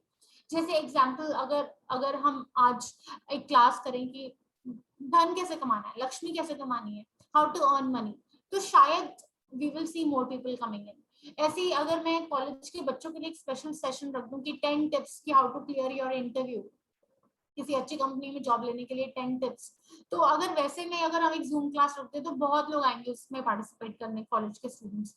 तो लोगों को इंटरेस्ट तो है, लेकिन जो स्पिरिचुअलिटी में जो आध्यात्मिक ज्ञान है उसमें इंटरेस्ट नहीं। तो सबसे पहले इसमें क्या है, जिज्ञासु होना चाहिए। और जिज्ञासा किसकी, जो हम बोलते हैं अजतो ब्रह्म जिज्ञासा, मतलब ब्रह्म जिज्ञासा मतलब ब्रह्म का ज्ञान, भगवान का ज्ञान कि आखिर भगवान है कौन, वो कैसे दिखते हैं, कहाँ रहते हैं, क्या करते हैं, उनकी क्वालिटीज क्या हैं। तो ये जो है एक क्वालिटी है। नेक्स्ट क्या है, जो शिष्य है उसको टेम्पररी, मतलब जो अस्थाई टेम्पररी जो सुख होते हैं उनमें उसको कोई इंटरेस्ट नहीं होता। मतलब कि कैसे पैसे अर्न किए जाएं, मेरी हेल्थ कैसे ठीक होगी, बहुत ज्यादा मतलब हेल्थ डेफिनेटली ठीक रखनी है सो दैट हम भक्ति कर सकें अच्छे से, बट वो बहुत ज्यादा इस चीज में उनको डिजायर नहीं होती। अब समझते हैं कि जो हमारे जो गुरु हैं, गुरु की क्या जो क्वालिटीज होनी चाहिए। तो जो गुरु हैं सबसे पहले तो वो परंपरा में आने चाहिए, ये हमने कल भी पढ़ा था। गुरु जो है वो 4 संप्रदाय की होने चाहिए, ब्रह्म संप्रदाय, रुद्र संप्रदाय, श्री संप्रदाय या कुमार संप्रदाय। तो इसमें से किसी भी संप्रदाय से होने चाहिए। जैसे अगर हम किसी भी कॉलेज में एडमिशन लेते हैं तो देखते हैं ना कि वो यूनिवर्सिटी जो एफिलिएटेड है या नहीं है, जैसे हमने कल बात की थी। अगर हमें जो नॉर्मल 3-4 साल की अगर हम डिग्री ले रहे हैं, जाके वहाँ इतनी मेहनत कर रहे हैं, पढ़ाई कर रहे हैं, तो पता तो होना चाहिए कि वहां से कोई वैलिड सर्टिफिकेट मिलेगा या नहीं मिलेगा। ऐसा नहीं कि हमारे सारे पैसे और 4 साल का टाइम हमारा सब वेस्ट हो जाए। तो उसी तरह से ये देखना बहुत जरूरी है कि जो गुरु है वो संप्रदाय से है या नहीं है। अगर हम लोगों की बात करें, इस्कॉन की बात करें, तो हम जो भी अभी बोल रहे हैं ऐसा नहीं कि हम खुद से बोल रहे हैं, हमने वो भी अपने गुरु से सुना है, तो वो ही हम आगे बता रहे हैं। तो सबसे पहले क्या है कि वो जो गुरु है वो संप्रदाय में से होने चाहिए। तो सबसे पहले तो जो योग्यता है वो गुरु परंपरा से होनी चाहिए। दूसरा क्या है कि गुरु को शास्त्रों का पूरा ज्ञान होना चाहिए। अब जनरली किसी से पूछें कि आपकी क्या राय है इस बारे में, तो वो बताएंगे कि मेरी ये राय है। दूसरों से पूछेंगे वो अपनी राय बताएंगे, सब अपनी अपनी राय बताएंगे। मुझे लगता है राम जी एक बहुत महान इंसान थे मगर भगवान नहीं थे। कोई कहेगा ये करो तो लाइफ बदल जाएगी। तो हमें मानना सिर्फ वही है जो हमारे शास्त्रों में लिखा हो। तो गुरु वो है जो ये बताए कि शास्त्रों में क्या लिखा है। हमें ये नहीं सुनना कि ये इंसान क्या बता रहे हैं, हमें सुनना है कि शास्त्रों में क्या लिखा है, जो भगवान स्वयं बता रहे हैं, तो हमें भगवान की वाणी सुननी है। तो ये जो गुरु हैं, शास्त्रों का पूरा ज्ञान होता है इन्हें, और सबसे बड़ी बात सिर्फ ज्ञान नहीं होता, ये शास्त्रों के हिसाब से अपने जीवन व्यतीत भी करते हैं। तो जो जो हमने श्रीमद् भागवतम में पढ़ा है वो ये फॉलो भी करते हैं। तो ये 3 गुण हुए कि एक तो परंपरा से आए हैं, फिर शास्त्रों का ज्ञान हो, जो और जो भी बोले शास्त्रों से बोले, एंड तीसरा शास्त्रों के हिसाब से अपनी लाइफ में जिए। ऐसा नहीं कि लेक्चर में कुछ और बता रहे हैं और कर कुछ और रहे हैं।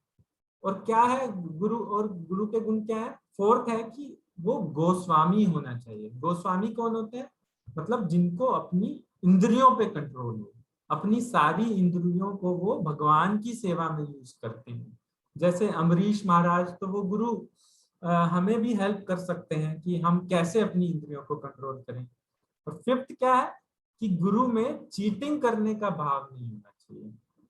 गुरु सिर्फ देते हैं, वो चीट नहीं करते। सिक्स्थ क्या है कि वो आपको भगवान के करीब लेके जाते हैं, तो वो आपको ऐसी चीजें क्लियरली बताएंगे जो शास्त्रों के हिसाब से है। अब जैसे कई लोग जो गुरु बनते हैं वो सोचते हैं कि अगर हमें अपने शिष्य को कोई रूल फॉलो करने के लिए कहा तो वो मेरा शिष्य बनेगा नहीं, लेकिन ऐसा नहीं है, ऐसा नहीं होना चाहिए।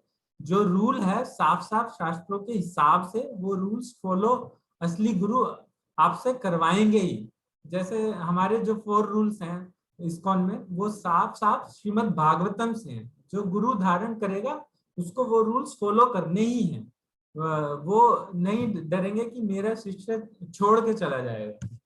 तो इसमें जैसे हम प्रभुपाद जी का एग्जाम्पल ले सकते हैं। प्रभुपाद जी जो हमारे फाउंडर आचार्य हैं, जब वो यूएस गए थे, तो यूएस जब वो गए थे तो वहां पे सब हिपीज थे। तो क्या था, वो लोग बहुत अल्कोहल लेते थे, नॉन वेज खाते थे। बट प्रभुपाद जी ने, मतलब ऐसा नहीं कि उनको शिष्य बनाने के लिए प्रभुपाद जी ने कोई कॉम्प्रोमाइज किया कि ठीक है चलो तुम ये रूल फॉलो मत करो। उनके लिए, सबके लिए स्ट्रिक्ट रूल्स थे।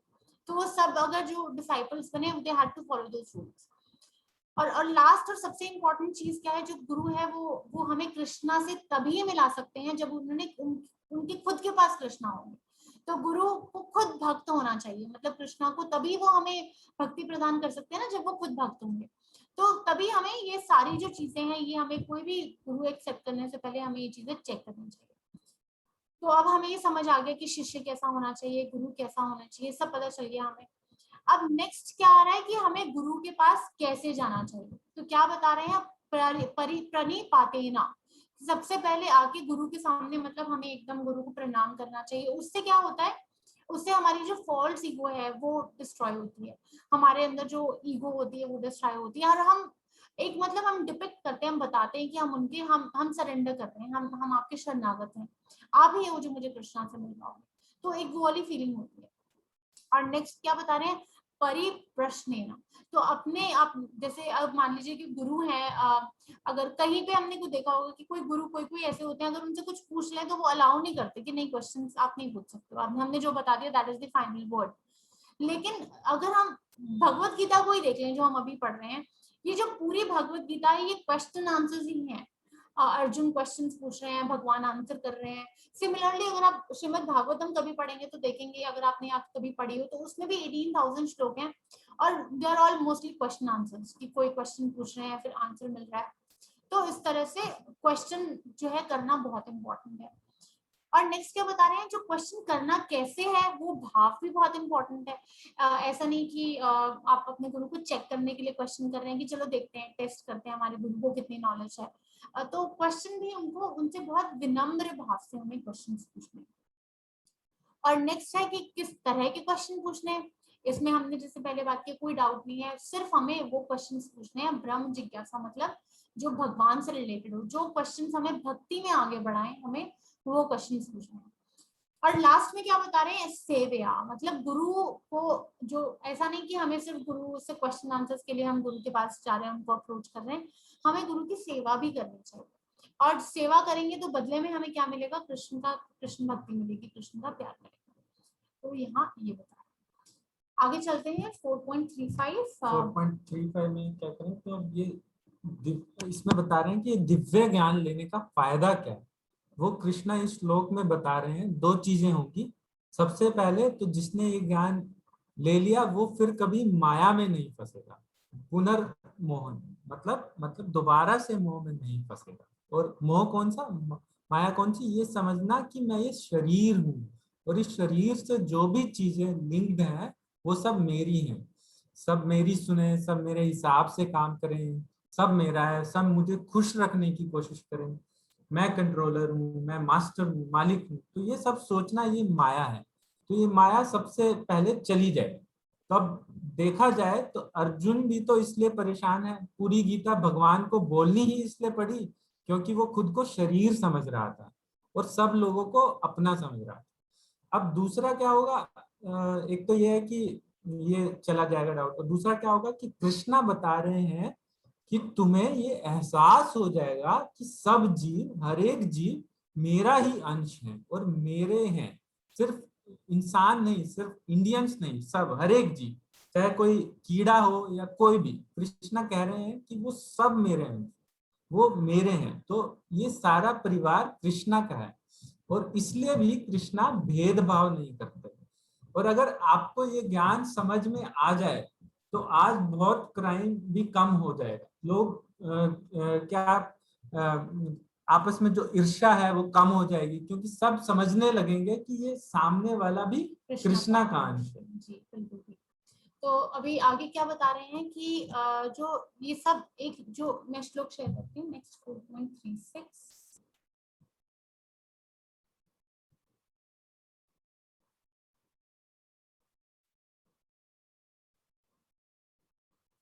तो देखिए इसमें क्या बता रहे हैं कि व्रजी नाम संत ऋष्यासी, मतलब हम सब एक समुद्र में हैं। किस समुद्र में है, जो मतलब कष्टों का समुद्र है। मतलब ये जो मटेरियल वर्ल्ड है, ये भौतिक जगत है, ये कष्टों का समुद्र है और हम सब क्या है, इसमें ही है। तो क्या लिख रहे हैं, even if you are considered to be the most sinful of all the sinners, when you are situated in the boat of transcendental knowledge, you'll be able to cross over the ocean of miseries। यहाँ ये बता रहे हैं कि अगर आप कितने भी बड़े sinners, you are one of the most, you know, the biggest sinner that you can be। तो अब किसी भी समुद्र में अगर हम हैं तो हमें क्या है, हमें कश्ती चाहिए बाहर निकलने के लिए। अब सिमिलरली इस भौतिक जगत से, इस मटेरियल वर्ल्ड से जो कष्टों का समुद्र है, उसमें से निकलने के लिए भी हमें कश्ती चाहिए, एक बोट चाहिए। और वो बोट क्या है, ये दिव्य ज्ञान, मतलब ये दिव्य ज्ञान है, ये कश्ती है जो हमें, जिसमें हम बैठेंगे तो हम यहाँ से निकलेंगे। और कृष्णा क्या कह रहे हैं कि ये जो नाव है ना, ये जो दिव्य ज्ञान की जो कश्ती है, ये इतनी स्ट्रॉन्ग है, इतनी पोटेंट है कि अगर मैं संसार की सबसे बड़ी पापी भी हूँ, अगर हम संसार के पापियों में से सबसे बड़े पापी भी हैं, बेस्ट पापी हैं अगर, फिर भी ये जो नाव है ये इतनी शक्तिशाली है कि हमें समुद्र के दूसरी साइड ले जा सकती है। मतलब क्या है कि हमें एक साइड से दूसरी साइड जा सकते हैं। कैसे, अगर हम ये ज्ञान लेते हैं। और सबसे बड़ी बात क्या है, ये जो मटेरियल नॉलेज है ये लेने का कोई फायदा नहीं है। अगर हम ये जो स्पिरिचुअल नॉलेज है इसको नहीं लेते हैं, सिर्फ मटेरियल नॉलेज लेते हैं, तो उसका भी कोई फायदा नहीं है। इसमें एक बहुत अच्छी स्टोरी है, एक प्रोफेसर की स्टोरी है। एक बहुत ही इंटेलिजेंट प्रोफेसर था। तो उसको एक बार क्या था, उसको ना नदी क्रॉस करनी थी। तो नदी क्रॉस करने के लिए वो एक बोट में बैठा। तो जैसे ही वो बोट में बैठा तो उसको लगा ठीक है, टाइम पास करने के लिए थोड़ा जो बोटमैन है, बोट चला रहा है, उससे बात कर लेता हूँ। तो उसने क्या किया, उसने बोटमैन से पूछा कि तुम्हें एस्ट्रोनॉमी का पता है, एस्ट्रोनॉमी के बारे में तुम्हें पता है कि कैसे ये जो प्लैनेट्स हैं, एक ग्रह, एक प्लैनेट्स की जो सिचुएशन है, पोजीशन है, ये सब क्या आसमान में, तुम्हें सब पता है? तो उसने कहा कि सर मैं तो एक सिंपल सी नाव चलाता हूँ, मैं तो बोट चलाता हूँ, मैं तो बस एक केवर्ट हूँ, मुझे कैसे पता होगा, मुझे नहीं पता ये सब। तो वो प्रोफेसर उसका मजाक उड़ाने लगा और बोला कि हाँ, तुम्हारी तो 25% लाइफ तुम्हारी वेस्ट है, तुम्हें अगर ये सब नहीं पता तो ठीक है। वो चुप हो गया। फिर थोड़ी सी आगे चले, फिर वो प्रोफेसर बोला, अच्छा तुम्हें जियोलॉजी का पता है कि ये जो ओशंस हैं, ये लैंडस्केप्स हैं, ये सब, इनके बारे में कुछ तुम्हें पता है, किस किस टाइप की लैंड होती है, क्या होता है? तो फिर वो बोटमैन, वो केवट बेचारा फिर से बोला कि मुझे नहीं पता, मतलब मैं तो बेचारा एक बोट चलाने वाला हूँ, मुझे नहीं पता ये सब। तो फिर उस पर हंसा और उसको बोला, हाँ तुम्हारी तो 50% लाइफ वेस्ट है, तुम्हें ये भी नहीं पता।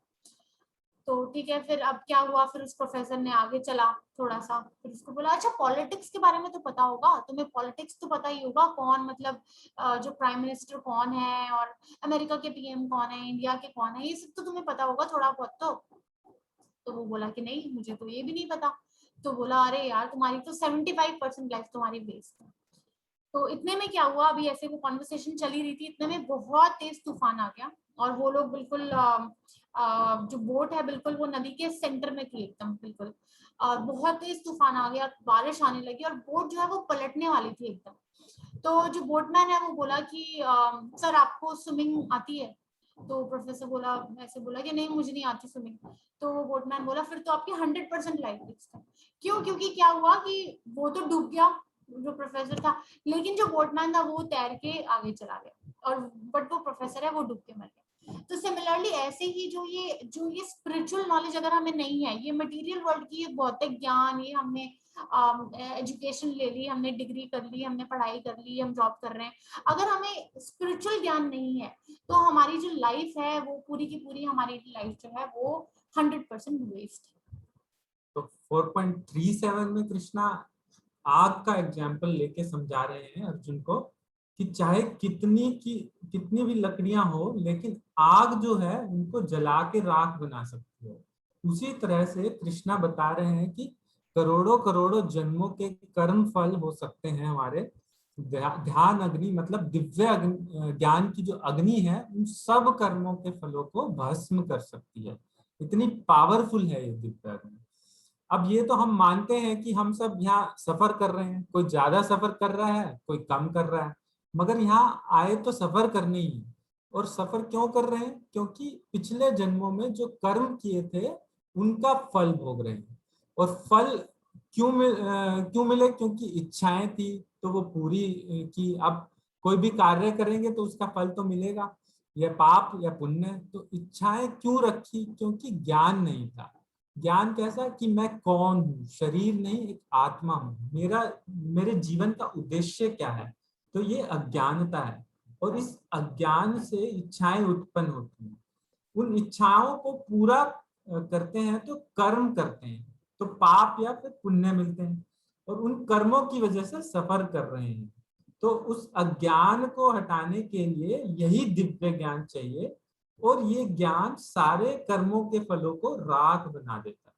और करोड़ों करोड़ों जन्मों के फल हैं, उनको संचित कर्म बोलते हैं, जो बहुत सारे कर्म इकट्ठे हो जाते हैं।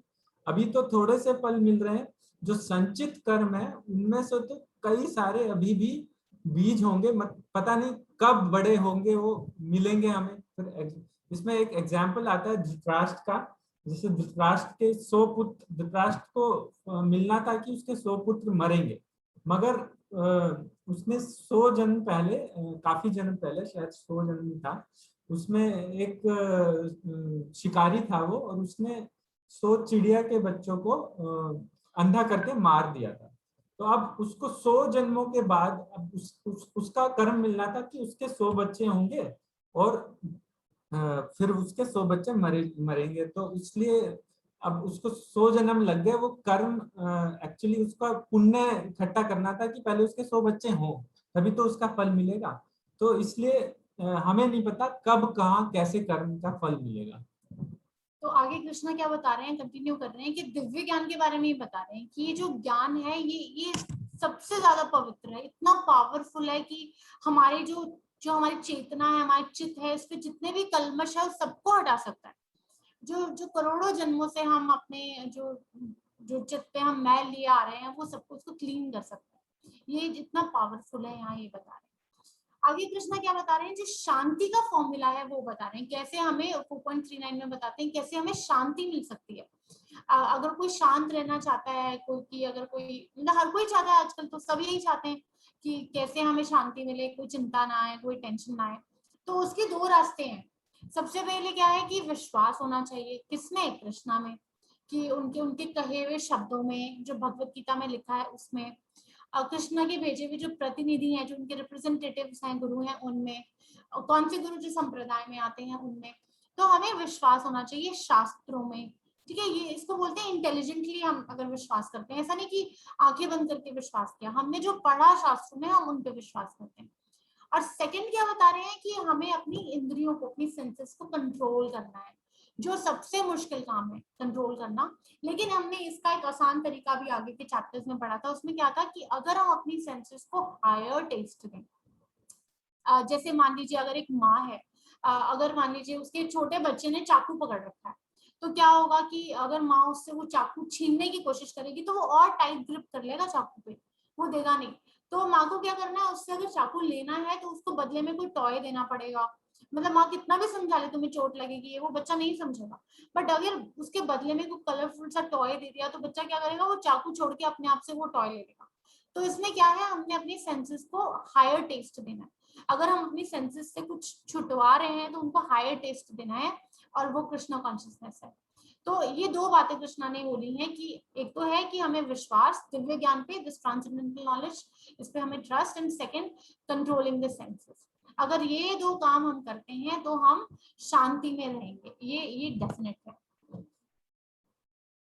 तो अब 4.4 में कृष्णा बता रहे हैं कि उसका क्या होगा जिसे विश्वास नहीं है।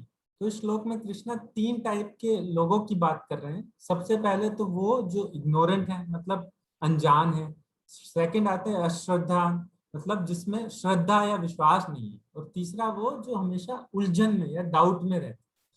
तो पहले जो है अनजान, वो तो ना उनको शास्त्रों की नॉलेज है, ना शास्त्रों में विश्वास है, और ना ही कृष्णा को सुप्रीम समझता है वो। तो दूसरा जो है अश्रद्धा, वो मतलब जिनको शास्त्रों की नॉलेज तो है लेकिन शास्त्रों पे विश्वास नहीं है और कृष्णा को सुप्रीम भी नहीं मानते। और तीसरे हैं मतलब जो शास्त्रों की नॉलेज तो है, शास्त्रों में विश्वास भी है, लेकिन सब पता होते हुए भी वो कृष्णा को सुप्रीम नहीं मानते। एंड कृष्णा क्या बोलते हैं कि ये जो तीसरी वाली कैटेगरी में आते हैं, इनको ना हम लोकों में, मतलब ना तो इस लोक में और ना ही अगले जन्म में कोई खुशी है जो इनको मिलेगी। तो मतलब वो जो कृष्णा को सुप्रीम नहीं मानते और शास्त्रों में डाउट करते हैं, उनको ना अब खुशी मिलेगी ना किसी नेक्स्ट जन्म में खुशी मिलेगी। क्या कह रहे हैं इसमें कि but ignorant and faithless persons who doubt the revealed scriptures do not attain God consciousness. They fall down. For the doubting soul, there is happiness neither in this world nor in the next. तो next श्लोक में क्या करें, 4.41 में अर्जुन को धनंजय बुला रहे हैं भगवान। मतलब वो जो बहुत सारा धन इकट्ठा करता है। जब युधिष्ठिर महाराज को धन इकट्ठा करना था राजसूय यज्ञ के लिए, तो सबसे ज्यादा धन अर्जुन ही इकट्ठा करके लाए थे। तो क्यों कह रहे हैं अर्जुन को धनंजय? क्योंकि समझाना चाह रहे हैं कि अर्जुन, अब तक तो तुम भौतिक धन संपत्ति इकट्ठी कर रहे थे, अब आध्यात्मिक ज्ञान इकट्ठा करो। तो उसका क्या तरीका है कि निष्काम कर्म करो। वही जो कृष्ण ने पहले भी बताया है कि फलों के साथ आसक्ति मत रखो और बस अपनी ड्यूटी करो। अब पता कैसे चलेगा कि ड्यूटी क्या है? तो वो सेकंड पॉइंट कृष्णा बता रहे हैं कि आध्यात्मिक ज्ञान से। एंड तीसरा क्या है कि अपना साक्षात्कार होना चाहिए, याद होना चाहिए कि मैं ये शरीर नहीं एक आत्मा हूं। तो ऐसा किया तो क्या होगा कि कोई कार्मिक रिएक्शन नहीं लगेगा, इन सब कर्मों के फल से मुक्त हो जाए। और इस चैप्टर के एंड में, जो ये लास्ट होता है इस चैप्टर का, इस चैप्टर के एंड में कृष्णा क्या कह रहे हैं कि जो भी ये डाउट है, जो संशय है तुम्हारे मन में आ रहे हैं, वो अज्ञान की वजह से है। तो इस अज्ञान को दिव्य ज्ञान से, दिव्य ज्ञान जो पूरा भगवान ने इस चैप्टर में दिया, दिव्य ज्ञान से हटा दो। और ऐसा भी नहीं कि ये जो ज्ञान है, ये आपको ज्ञान मिल गया तो आप अपनी निर्धारित कार्य, अपनी प्रिस्क्राइब ड्यूटीज छोड़ दो। तो आपको क्या करना है, आप उठ के आप लड़ो। तो हमारे लिए भी है कि हमें अपनी प्रिस्क्राइब ड्यूटीज छोड़नी नहीं है, लेकिन हर चीज में हमें कृष्णा को सेंटर में रखना है। हमें हर कार्य कृष्णा को मध्य में रख के करना है। तो अगर हम इस चैप्टर में देखें तो शुरू के श्लोकों में सबसे पहले तो कृष्णा जब बताते हैं, विश्वान का बताते हैं, परंपरा का बताते हैं, तो सबसे पहले कृष्णा अपनी जो पोजीशन का बताते हैं कि कृष्णा की क्या पोजीशन है। फिर बताते हैं दिव्य ज्ञान कैसे हमें अप्लाई करना है और कितने टाइप के यज्ञ होते हैं वो बताते हैं। और फिर लास्ट में कृष्णा ये बता रहे हैं कि जो दिव्य ज्ञान है उनके उनके फायदे क्या हैं। तो हमारा आज का ये चैप्टर, जो 4th चैप्टर है, यहीं पर ही खत्म होता है। अगर कुछ क्वेश्चंस हैं आप लोगों के तो आप प्लीज पूछ सकते हैं।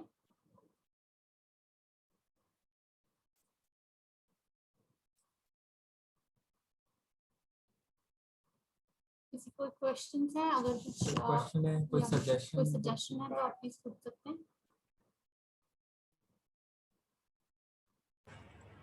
जो हमारा फर्स्ट पॉइंट था कि भक्त कैसे हों, उसमें था भौतिक जगत के सुख भोगने की चाह रखने वाले हों पर कर्म को ध्यान में रखें, या वो ना चाहने वाले हों सिर्फ भगवान की भक्ति में लीन रहें, या भगवान का समझ के हर चीज़ को परफॉर्म करें कि भगवान के लिए हम कर रहे हैं वो। और उसके नीचे जो सेकंड पॉइंट था वो मुझे थोड़ा कम समझ में आया है।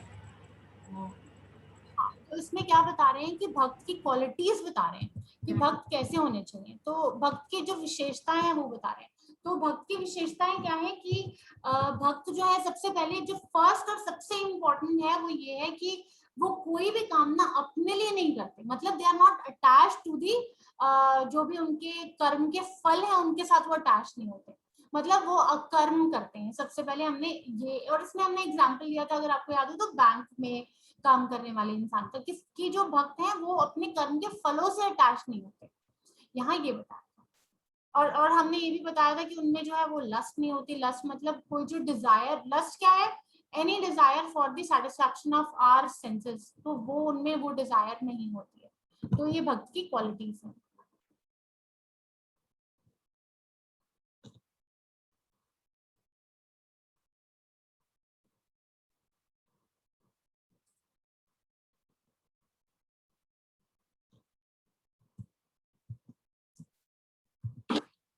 भक्त की चेतना कैसी हो, भक्त की चेतना कैसी हो? एक तो वो ज्ञान में डूबा रहे, एक वो सारे एक्ट भगवान को सेटिस्फाइड करने के लिए करे और अपने ज्ञान को यूज करे भगवान को सर्व करने के लिए। और भी एक पॉइंट था फोर्थ, वो मेरा मिस हो गया था।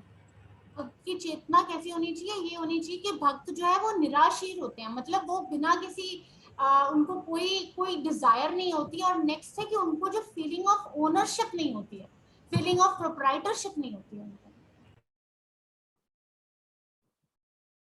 माता जी पूछा how can we put Lord in the centre, give some example, कैसे रख सकते हैं? ओके इसमें रख सकते हैं माता जी, आप शेयर करना चाहें? तो सबसे पहले तो जैसे हम कोई भी काम करते हैं, जैसे घर में हम सबसे पहले हमें भक्तों का संग लेना पड़ेगा। फिर हम धीरे धीरे भगवान के बारे में जानेंगे, भगवान के बारे में सुनेंगे, पढ़ेंगे, तो हमारी श्रद्धा बढ़ेगी। फिर धीरे धीरे हम जैसे अगर हम कुछ खाना बना रहे हैं तो उसको भोग लगा सकते हैं भगवान को। तो ऐसे ही जैसे भोग अगर हम जब बनाते हैं तो दो चीजें हो सकती हैं। अगर मैं मान लीजिए भोग बना रही हूँ, अगर मैं खाना बना रही हूँ तो दो चीजें हो सकती हैं। एक तो मैं खाना ये सोच के बना रही हूँ कि वाओ ये डिश मुझे बहुत पसंद है, एक तो मैं ये सोच के बना रही हूँ। दूसरा ये हो सकता है कि जब मैं वो बना रही हूँ तो मुझे ये है कि मैं इसको पहले ऑफर करूंगी, तो ये मैं भगवान के लिए बना रही हूँ। तो ये छोटी सी एक्टिविटी जो है ना भोग लगाने की, हम दिन में 3-4 बारी हम पता नहीं कितना कुछ खाते हैं, तो जितनी बारी भी हम कुछ भी खा रहे हैं अगर हम उसको ऑफर करके खा रहे हैं भगवान को, तो इसमें डेफिनेटली भगवान सेंटर में आ ही गए। तो हमने भगवान को तो सेंटर ये में बेसिकली धीरे धीरे होगा। टू स्टार्ट विद हमें भक्तों का संग लेना होगा और भगवान के बारे में पढ़ना होगा, सुनना होगा, तो धीरे धीरे अपने आप ये होता चलता है। क्या भगवान का भोग लगाने के लिए मंदिर में ही भोग लगाना जरूरी है, या हम जब भी खाना खाने बैठे तो टेबल पे ही बैठे बैठे पहले भगवान को याद करें तो वो भी भोग माना जा सकता है? इसमें एक ना छोटा सा प्रोसीजर है, कुछ नहीं करना। जैसे हमारे घर में भगवान की फोटो तो है, फोटो होगी भगवान की, तो हम क्या करेंगे, कुछ नहीं करना है हमें, बस जो हमने बनाया है वो बिल्कुल क्लीन सी, अगर हो सके पॉसिबल एक न्यू अलग भगवान की प्लेट होनी चाहिए, उसमें हम रख दें और उसमें एक तुलसी का पत्ता जरूर रखें। भगवान तुलसी एक्सेप्ट करते हैं ना, तो जो भी हम बनाते हैं विदाउट टेस्ट किए, बिना उसको चखे हम उसमें, और एंड डेफिनेटली उसमें अनियन गार्लिक तो नहीं होगा, तो उसमें तुलसी का पत्ता रखेंगे। और अगर हम भगवान की जो फोटो है ना, मतलब जरूरी नहीं कि भगवान की मूर्ति होनी चाहिए, बट अगर आप भगवान की फोटो के सामने जाके अगर आप रख दें और उसके बाद बस आप महामंत्र पढ़ें 3 बार, तो उसके बाद आप क्या कर सकते हैं कि बस भगवान को बोल सकते हैं कि भगवान प्लीज आप भोग लगाइए। इतना ही करना है, ज्यादा कोई लंबा प्रोसीजर नहीं है।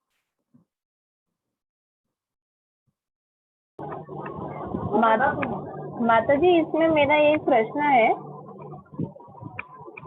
कि जैसे कि कभी हम फैमिली आउटिंग पे कभी हम जाते हैं तो उसमें हम उसमें क्या नाम है ये चीज को भगवान को हम भोग कैसे लगा सकते हैं, क्योंकि तब तो हमारे घर में रहेंगे भगवान, तो हमारे लड्डू गोपाल को तब हम कैसे भोग लगा सकते हैं, क्योंकि तब फैमिली आउटिंग गए हैं तो फैमिली में घर पे तो फिर कोई नहीं रहेगा, तो फिर तब तो हमारे भगवान भूखे रहेंगे, तब कैसे भोग लगेगा। तो जनरली क्या करते हैं आगे जी कि हम अगर पॉसिबल है तो हम अपने लड्डू गोपाल को साथ भी ले जा सकते हैं। अगर हम कहीं जा रहे हैं, जैसे 1-2 दिन का अगर ट्रिप है हमारा, या साथ ले जा सकते हैं। नहीं तो हम कुछ प्रसाद बना के ऐसा भगवान के सामने रख के जा सकते हैं, जैसे सूखा जो खराब ना हो, तो ताकि जब भगवान हम प्रे कर सकते हैं जाने से पहले कि हम आपको अगर जब भी जरूरत हो तो आप इसमें से ग्रहण कर सकते हैं, तो उस टाइप से कर सकते हैं। मतलब फ्रूट्स रख सकते हैं या फिर मतलब वो हमारे भाव पे डिपेंड करता है। हम फ्रूट्स रख सकते हैं, हम लेके जा सकते हैं भगवान के साथ। और मतलब मेरे को याद आ रहा है कि एक कोई मेरे जानकार थे, उन्होंने बताया था वो सबके अलग अलग भाव होते हैं। वो जगन्नाथ जी फॉर्म जो है भगवान को, उसमें बहुत बिलीव करते हैं। तो उन्होंने बताया था कि वो अगर कहीं जाते हैं ना तो जगन्नाथ जी के आगे ना मतलब पैसे रख के चले जाते हैं कि आपको कुछ खाना हो तो आप जाके मार्केट से लेके खा लेना। मतलब वो अलग अलग भाव है, कोई किस भाव से भगवान को हम कैसे कैसे भी हम भगवान के साथ जैसे हमने कल पढ़ा था ये यथा जैसे हम बिहेव करेंगे भगवान भी वैसे ही रेसिप्रोकेट करेंगे हमारे साथ। थैंक यू माता जी।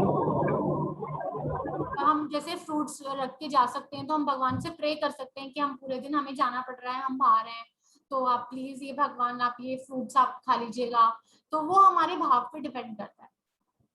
तो मतलब अगर हम 2-3 दिन के ट्रिप पे भी जाएं तो तब भी हम मतलब कि उसको कोई ऐसा सूखा खाना दे सकते हैं जो खराब ना हो। जी वो कर सकते हैं। नहीं तो दूसरा ये भी कर सकते हैं कि अगर जैसे कोई भक्त है आपके जानकार में आसपास रहता है, तो आप उनको बोल सकते हैं कि ये लड्डू गोपाल हमारे, आप 2-3 दिन के लिए इनका ध्यान आप रखिए अपने ऑल्टर में, जैसे आप अपने लड्डू गोपाल को खिलाते हैं तो उनको भी खिला दीजिए, तो वो भी कर सकते हैं।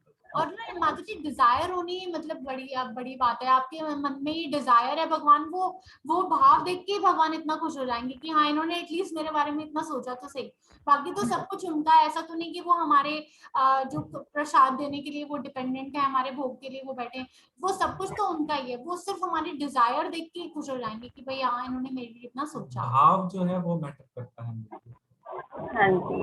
ये अच्छा माता जी एक बात और बताइए कि अगर हम कभी ऐसे ट्रिप पे जा रहे हैं तो हम अगर भगवान को लेके जाएं साथ में, तो भगवान को हम कैसे लेके जाएं, तो ऐसे मतलब कुछ चीज होगी। अगर आपको कन्वीनियंट लगे माता जी तो आप लेके जा सकते हैं, अगर आपको लगता है कि आप उनकी पूरी केयर कर सकते हैं। अदरवाइज आप उनको घर में भी सुला के जा सकते हैं। मतलब आप उनको मंदिर में आराम से उनको उनका बेड लगा के और मंदिर में सुला के भी जा सकते हैं, ऐसा भी कर सकते हैं। बहुत सारे डिवोटीज जो हैं वो एक अलग सी टोकरी बना के रखते हैं, उसमें लेकर जाते हैं लड्डू गोपाल, तो वैसे मतलब काफी सारे ऑप्शंस हैं। ठीक है thank you.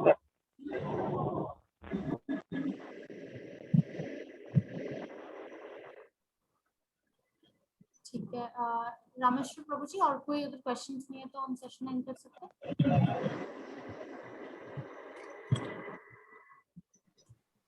Yes. So we will end the session. अगर तो और तो आप पूछते हैं. Otherwise, we'll end the session today. So let us chant one loud Hare Krishna Mahamantra for Prabhuji's and Mataji. Hare Krishna, Krishna Krishna, Hare Hare, Hare Ram, Ram Hare.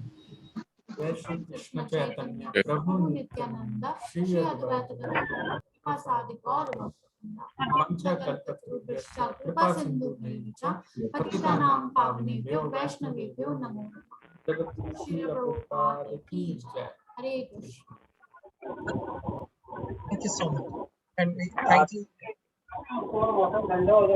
thank you so much everybody कि आप सबने आज हमें अपना वक्त दिया, और आशा करते हैं अगले हफ्ते आप लोगों से फिर मुलाकात होगी।